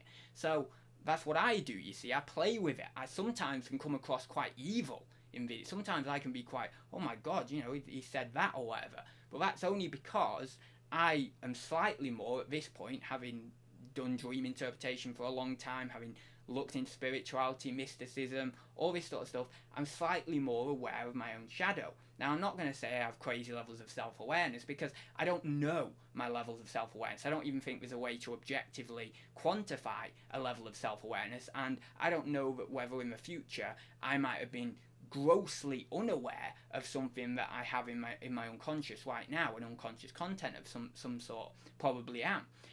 But I have a little bit more awareness of the shadow within the unconscious, and so I can play with it, because I'm not afraid of it taking me over or anything. You see, people who are dictators like Hitler or this or that, I think Mussolini or whoever, what they did was they let their shadow, in a way, again it's much more complex than this, but they let their shadow take them over, the unconscious shadow take them over, and they literally become evil. They become the shadow, the raw shadow, the hell, essentially, the capacity to be evil, like crazy. And obviously there's a lot more in terms of physiology, the makeup of the brain, and the fact that a certain kind of brain of an individual being a psychopath or whatever, they can't feel emotion and stuff, and there's things like that can come into it. But essentially that's one part of what can happen. And so when you actually are becoming more conscious of the evil inside you, you've got to be very careful, because you can actually let that inflate you, and then you can literally become solely evil. But if you get this balance, you can become, you can do some like little, you know, mildly evil things, or be a bit of a rascal, be a little bit of a rascal, and dance with that kind of little bit of you know, darkness inside of you, that little twinkle in your eye that we all have, that's a little bit, you know, naughty and stuff. You can dance with that, but the light of your conscious awareness on that will always balance it, and you'll never actually do anything that is incredibly evil, because that light is always on you consciously. And what you're doing also is, when you're actually allowing that evil to come out, you're not repressing any evil. So it's a very generative thing, because if you actually just allow it out, just occasionally, just in little spurts, in little comments that you may make, in little things like that, although it may appear evil and bad and all the rest of it, or subtly bad, because it's not really that bad, if you keep it to like little comments and things like that, but you know, it comes out, then obviously it's going to, that psychic energy, that energy in your psyche, it isn't going to be building up and being repressed within the shadow, and then you're not going to get this outburst from this build up of psychic energy and these complexes that you have and that are built up in the unconscious. And then what's not going to happen is, you're not going to go crazy and go off on a rampage and slaughter 10 people or whatever, if, let's say, you were a psychopath or something like that. Because kind of it would probably take a psychopath to do that, not necessarily a normal person. Because if, let's say, a normal person had that in the unconscious, and it built up and it built up and it built up, the expression from that repression, that expression from the repression that had to come out because it was a build-up of psychic energy, just like you get a build-up in your bladder and you need to go for a wee at some point. But that build-up would actually probably come out in a milder way. Maybe an outburst of anger. Maybe, let's say, they lose them, like, sort of temporarily lose their mind a bit. Maybe they go off in the car in the bare feet or whatever, and they drive off randomly, and they just need to get away from it all. You know, that kind of breakdown sort of thing in the normal person. That's what would happen. But no, you know, but if you actually just subtly let it come out, you're never ever going to do that, because that light will always stop you, and you'll always have that empathy and that sympathy for other people. But you've got to. I've said this for many months. I've said it on my philosophy channel as well. Got to open up your unconscious, bring all those contents to the light of your awareness, put that light of awareness on the most evil things inside your mind, the most evil stuff you have got in your unconscious that you may currently be repressing. You've got to take them all out and say, holy crap, I am one evil git. And then you're just going to be like, right, okay, I know that. Now it's going to take me about 6 months, 12 months or whatever, and probably a lot of screaming and a lot of unacceptance and a lot of psychological instability. But at the end of that, I'm going to accept this, and actually that is going to make me grow out into a flower. You know, like how on fields sometimes they put manure on the crops so that then they grow better. Well, the manure is like the shadow, you see. All those terrible, hellish things that you've got trapped inside your unconscious, you make them, you put them into your light of awareness, and that is the manure that fuels the beautiful flower of psychological maturity from yourself. And then, obviously, that allows you to be a more well-rounded human being. It doesn't mean to say that you're a pushover. It doesn't mean to say that you're all goody-goody all the time. But it does mean to say that you're a well-rounded human being who has the capability for a little bit of rascality, a little bit of evil here and there, but that you never, ever take it too far, and that it always just resides in a little bit of evil in the eye, like you can see with me right now. And that's what you have to do. Now, some people have bigger shadows than others. I myself, I feel I have a fairly, prominent shadow. So therefore, mine comes out a bit more. It can be sometimes a bit fierce at times, but I quite like that. There's a real element of an evil brother. It's like having an evil brother. I'm like the light, and then he's the dark, and it's like having a little evil unconscious brother that sometimes pops his head up, and Yeah. Anyway, but yeah, so that's and wasn't it true that actually, wasn't Judas Jesus's brother or something, or certainly a spiritual brother of some sort, and Judas obviously went down to hell and all the rest of it. But actually, the reason Judas, or I think it was Judas who fell to hell, wasn't it, or whatever, or went to hell. But it was only because God wanted Judas to serve man or something like that, and he was an angel, and he refused to serve man because he had made a commitment to God to only serve essentially God, not the word of man, and so therefore he took his leave. So even the act of Judas falling down to hell, the shadow, essentially, that person who is meant to be the devil, it was actually in an act of pure honesty that he became the devil. And we see that in what the devil can do, what people can do. So for example, a murderer will never be dishonest to you in one regard, because they're always going to murder you, and murdering someone is an honest act, because as soon as you murder someone, you are making your feelings and your intention directly, honestly known. It's a terrible thing. It's an absolutely terrible thing, disgusting thing, obviously, but they are honest with you in that act. That's why I've said on Instagram before, when you're around a murderer or whatever, you're not going to get stabbed in the back. It's a bit of a pun, but you're never going to get stabbed in the back, because they're always going to be honest with you. You're going to, in that act of murdering you, they are going to be honest with you.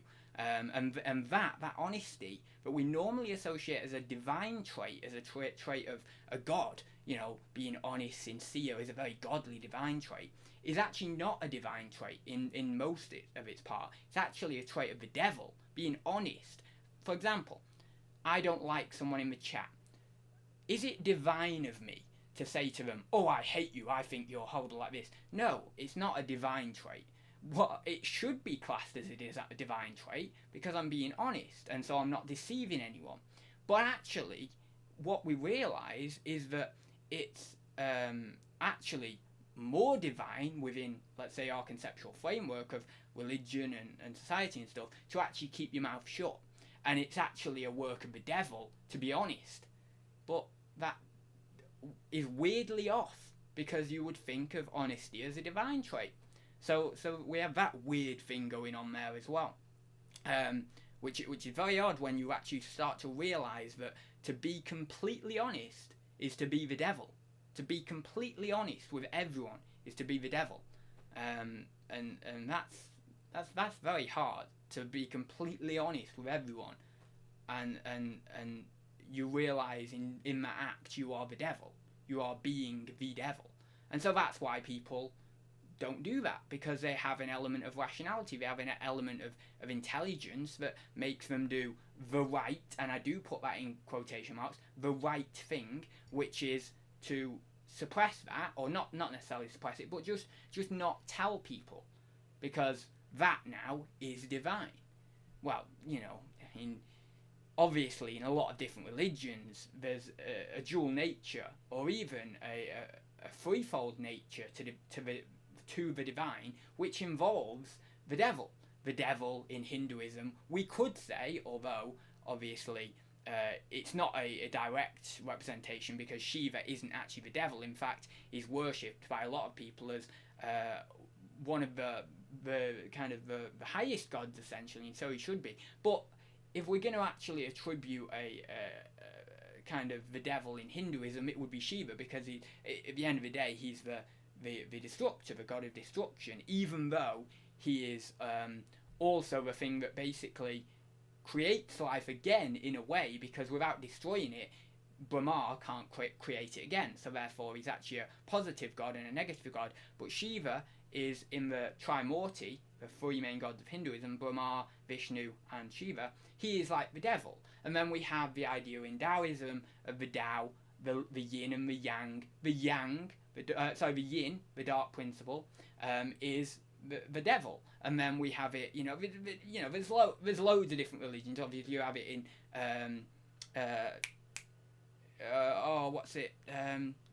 Jewish tradition and things like that. You have all these different, the Jewish have the Bible and stuff, but I suppose, do we have it in Muslim? I'm pretty certain they do. I've not looked into Islam, So that's one of the religions actually I haven't looked into. But all these different religions have this kind of dual aspect or three aspect of this God. It's like this, the number 3 comes up a lot in religion. The number 7 comes up a lot of it in religion as well. Matt gets into numerology then as well. But they have this kind of dual nature or whatever, and they are inseparable. The idea of the Greek philosopher Heraclitus in the 6th century formed the idea of non-dualism, and non-dualism is also present in the Advaita Veda philosophy of Hinduism as well. Non-dualism is also present in the idea of polar thinking by, I think it was the 6th patriarch of Zen, Huineng, in the 12th, 13th, no, I want to say it was probably a bit less than that. Might be getting dates wrong, but maybe a bit less than that. In the idea of polar thinking, which is you can't have one without the other, all that stuff that Alan Watts talks about for a very long time period on a lot of his videos. So that dual nature, and therefore we can see how, hang on, honesty can be a divine trait, but it can also be a trait of the devil, and you can see that dual nature there, and you can see it even inside ourselves in the idea that we have the capability in this one body to be the devil or to be God. We have that capability. You can also even see it in the idea in Hinduism that we are Brahma, we are Vishnu, and we are Shiva, because we have the ability to create, the god of creation, Brahma. We have the ability to create in the idea of having sex and reproducing. We also are Vishnu, the preserver, because our cells are constantly rejuvenating and preserving our organism. And we are ultimately always Shiva as well, because we always have the fate to die. And that comes into kind of it kind of is my own interpretation of Advaita Veda philosophy, in the idea that, of course, within non-dualism, the Godhead is all of us, is ourselves, and that would go along with that, because we always have that creator inside of us, we always have that preserver, we always have the destroyer. Now, okay, we have the subtle distinction for, in the unfortunate circumstance that someone is not bestowed the gift of being able to create, but on a create a child, but on a general sense, most people are bestowed that gift, and in the normal functioning of an organism, of the birth of an organism, they should have that gift essentially. So, it works 99%. I wouldn't say it's complete foolproof thing, but it works 99% of being able to see it in that way. I once had the idea a few months ago of divinity being a recycling bin, and I kept looking at these recycling bins whenever I'd walk anywhere, and I'd always see this kind of divine entity within them. Not literally, I didn't see the face of a divine entity in them, but I saw within the recycling bin like kind of this idea of that could be Brahma, Vishnu and Shiva, this kind of idea of the recycling. And it's funny as well, actually, the sign for recycling is the 3 little things that we go round, like that fold round like that. Again, the number 3 comes up. Isn't it weird?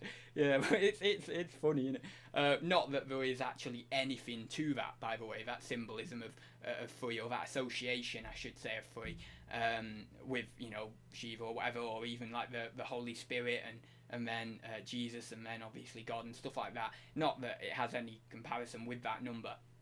But it is funny to explore the symbolism of the number 7 in religion. I mean, you've got like there's the rose that has the little seven little things on it, little flower like petals on it.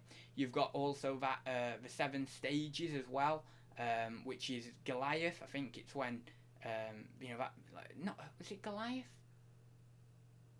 Maybe it was something else, but when there's that big fish, and then you've got, I just read it not long ago, and then we have the 7 stages essentially up to mystical insight. Then also you have in the chakras, the 7 main chakra centers of the body. You also have this idea that has come about in more modern times as 7 being a lucky number. Well, maybe that 7 being a lucky number has come from all this religion and mythological context of all these kind of things that have gone before us. And also there's another thing for 7. Yeah, there's also there was a mystic in the 70s. Obviously this is a lot more recent and stuff, so it can't be necessarily a real association here or anything. You just got it from the other stages. But there was a mystic called what's his name?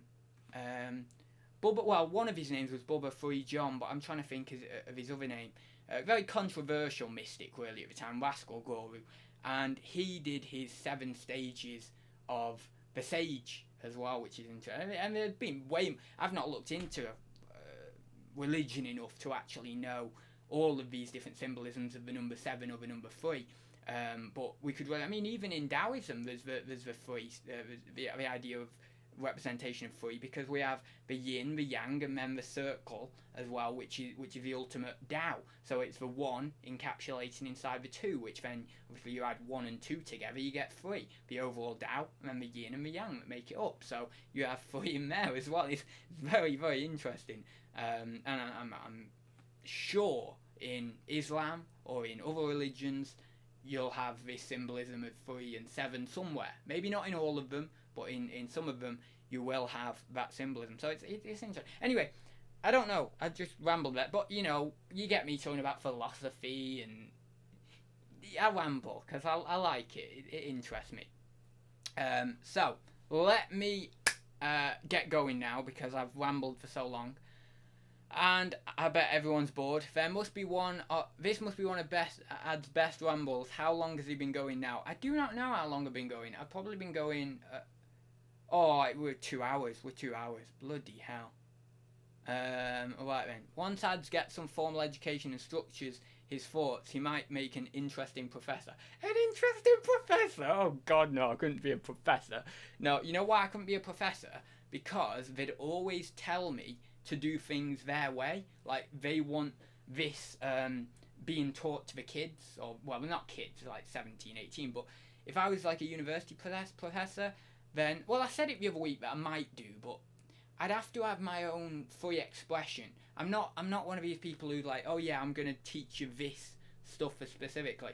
I want to be like the guy who's just really insane writing on a whiteboard, and you know, he's intelligent but he's insane, and the kids come in and they're like, bloody hell, what's he going to teach us this week? He's like a weird guy. It's like a really weird guy, and he never covers the syllabus that he's meant to cover, but you know, we always have a bit of fun, you know, and we always learn something, but not what we're meant to learn. But that's what I'd be like. So I'd have to get high up in a university and say, look, I'll teach the kids awesome stuff. You know, obviously not now. I've not got the knowledge. In 10, 15 years I will do. But, you know, presupposing that it will be in 10 or 15 years, you know, I'll teach the kids really good knowledge. I'm really, honestly, I'm very comfortable with my level of intelligence. I'll teach the kids some good knowledge, but look, it's got to be done my way. And I'll make sure that these kids do bloody well in terms of how much they retain in their brain, because that's what knowledge is. It's not about the tests, what you get on the test. That's useless. You could do 1,000 tests. What if in a year's time after those tests you've just forgotten all the knowledge? What good is those tests? They're no good. Tests, it's like Einstein said, testing a fish on its ability to climb a tree. It's no good. Knowledge retention is what it is. How do you get knowledge retention? Well, the main best way that I found in my life, interest. If you are interested in that subject, that's the best. Trust me, I've tried all these different things. I've tried different styles of learning. Auditory learning, don't get on with auditory learning. You know, trying book learning, trying you know, reading and all the rest of it, trying video learning, and video learning is one that I get on with quite well. So pairing, let's say, the learning style of visual learning, visual auditory learning I should say, with a very, very strong and keen interest in the subject is the best for me. Secondary to that would be learning from books, learning just directly reading from the page. But you need that knowledge retention. The only way you get in that is making sure you're aware of your learning style in unison with interest. And how does interest come? Well, you know, you kind of have to find that for yourself. That's just something within a topic. You just have to find out what you're interested in. Obviously, teachers can help direct you and stuff. But then once you're interested, you need to be with a teacher who is also interested in that subject. Because if you've got someone if you're learning from someone who isn't interested in that subject, they're not going to be very animated, are they? They're not going to be very full of joy to meet you in that classroom at the start of the day. They're not going to be thinking about it when they go home after work. They're not going to be philosophizing at 12 p.m. or whatever at night, or 12 a.m. 12 a.m. at night. They're not going to be doing that, and therefore they don't really have that much interest in it. If you're a true philosopher, you know, really in the early stages of when you learned about philosophy, you're staying up late at night thinking, oh my god, this connects to that and this connects to that, so what does this mean? Oh my god, does this mean that the universe was created then? Or that, you know, all this sort of weird, crazy, connective stuff is going on in your mind. But if you've not got that teacher who's interested, then, you know, he's not going to he or she, whoever it is, they're not going to teach you effectively, and you're not going to really, even though you might be interested, you're not going to have that passion, because the teacher even rails up the passion even further. So it starts with your interest and you get keen, and then you go away on your own and you get familiar with it and stuff. But then having that aid of that teacher who is also very interested in, and almost very crazy with it, almost insane with it as well, but a real positive eccentricity for the field in terms of being very intelligent and eccentric and stuff. They really reel you in, that teacher, and they're like, oh yeah, you know, and then you start getting discussions with them. You start getting discussions with it. Oh yeah, well this. So have you ever learnt about this? Have you ever read this book? This book is really rare. You might want to maybe pick up this book. And then the students, what happens then? The students, because they're interested like you, essentially the student is just the professor 10, 15 years earlier. That's all that is. Don't be going thinking that the student is any less than the professor. They're only less, really, in their intellectual ability at that time point. But in 10 or 15 years, they're just going to be the same as the professor. So every good professor or teacher always knows that they possibly even learn more from their students than they teach their students. Especially with the volume of students they have coming to them, and especially if the volume of students they have coming to them is of a high interest level. A lot of the students are very interested. So then you get on board with that, and then everything flows, and it's like a bouncy castle. It's like everything's just flowing, and it's lovely, and you're learning more, and it's almost like you're just dancing through life, because you're doing what you love. You've got an inspirer in the form of your teacher, who you're actually looking up to, and you're psychologically projecting on, as well as this kind of hero figure, as this person who is kind of unattainable, but also in your mind you're thinking, yeah, but maybe one day I might attain it, so I'm going to stick with them.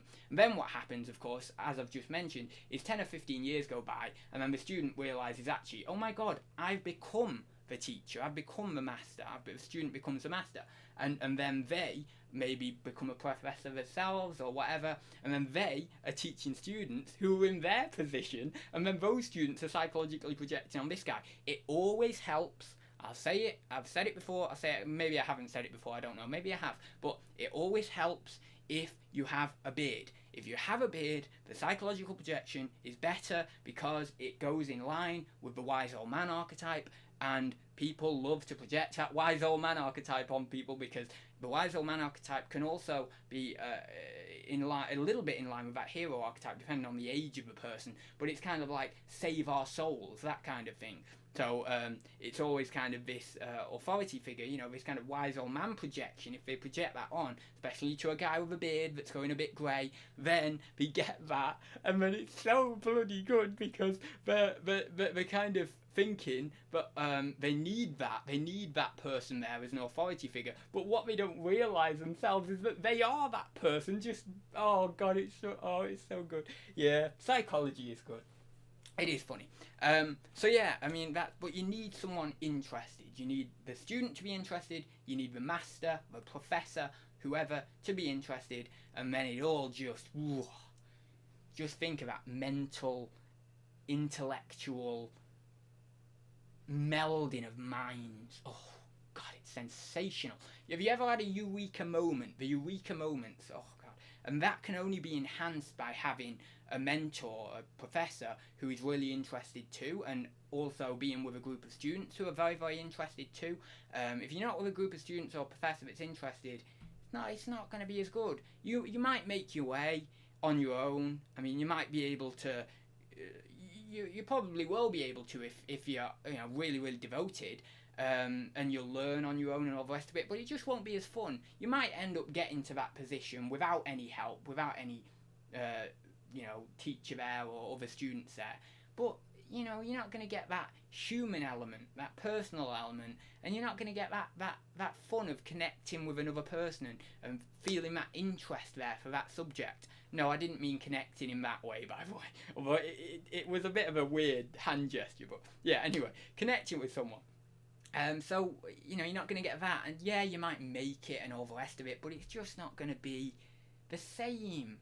And then what you're going to do is, hopefully, you will be someone who's interested. So then you can start it all off again, how the process should be. And you yourself, even though you didn't have that form of, that form of interest with other people, let's say, you didn't actually take that route. Maybe what you do is, because you've been interested in it anyway solely, you end up being a professor or whatever, and then you start that projection kind of, that circular thing, again, that circular life kind of, it's sort of a moving from the adult stage, the child stage to the adult stage, with the student projecting onto the tutor and becoming the master ultimately after many years. And so you start that again with a batch of your own students, and then you still get that. But yeah, so anyway, that's that. So it's just some thoughts.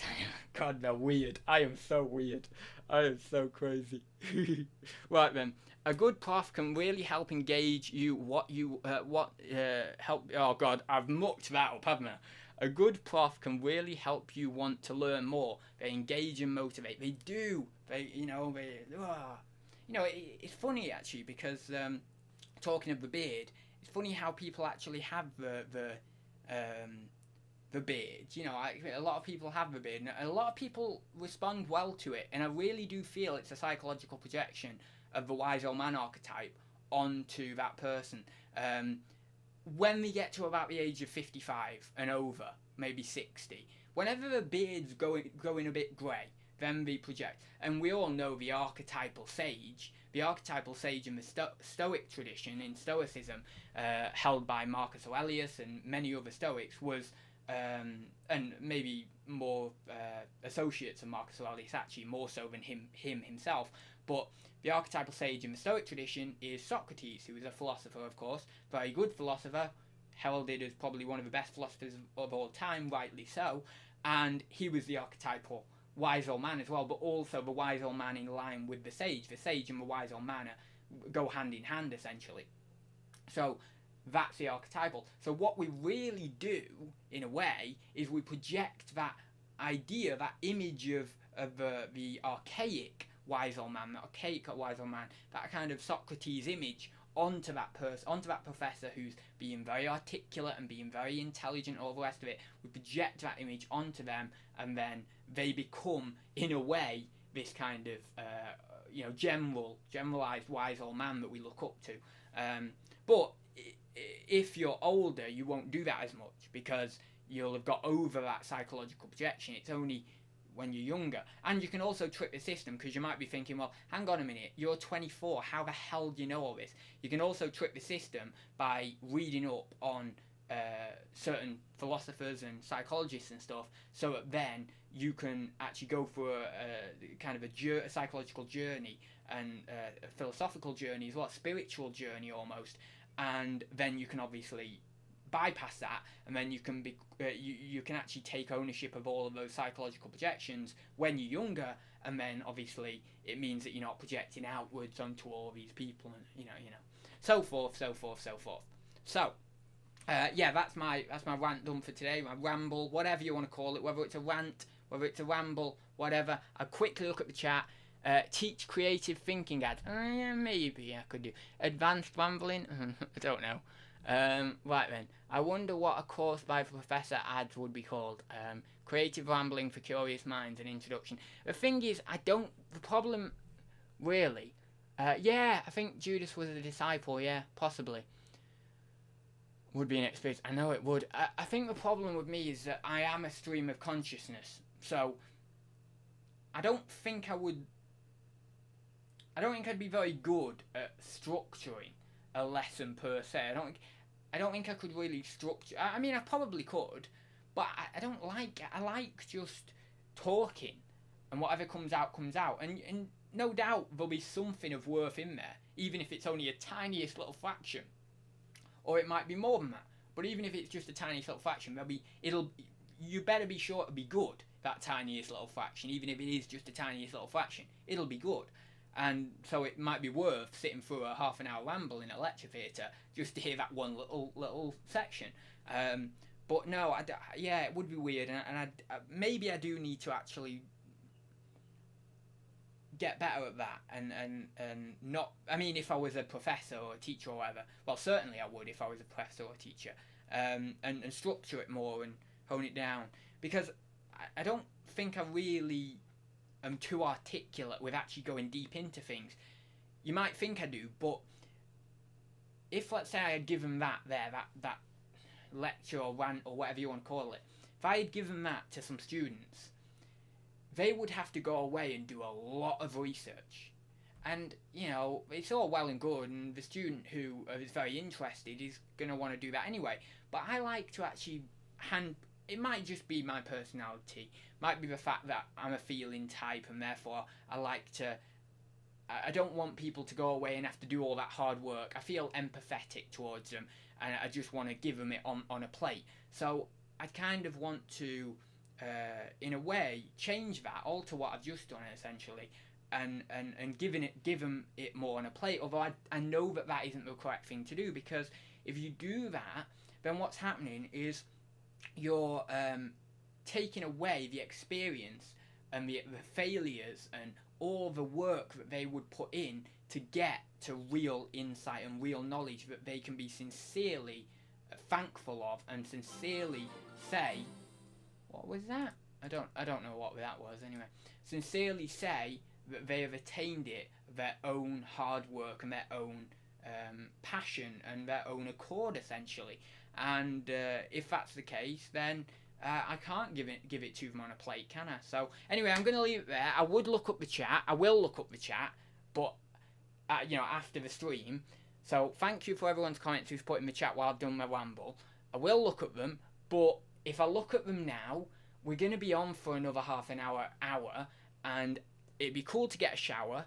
It's 10 past. We've been on for over 2 hours, 2 hours and 12 minutes. So I'll leave it there, guys. Thank you very much for watching, and I will see you in the next one. So see you very soon, guys. Diddly-do, diddly-do, diddly-do, diddly-diddly-diddly-do.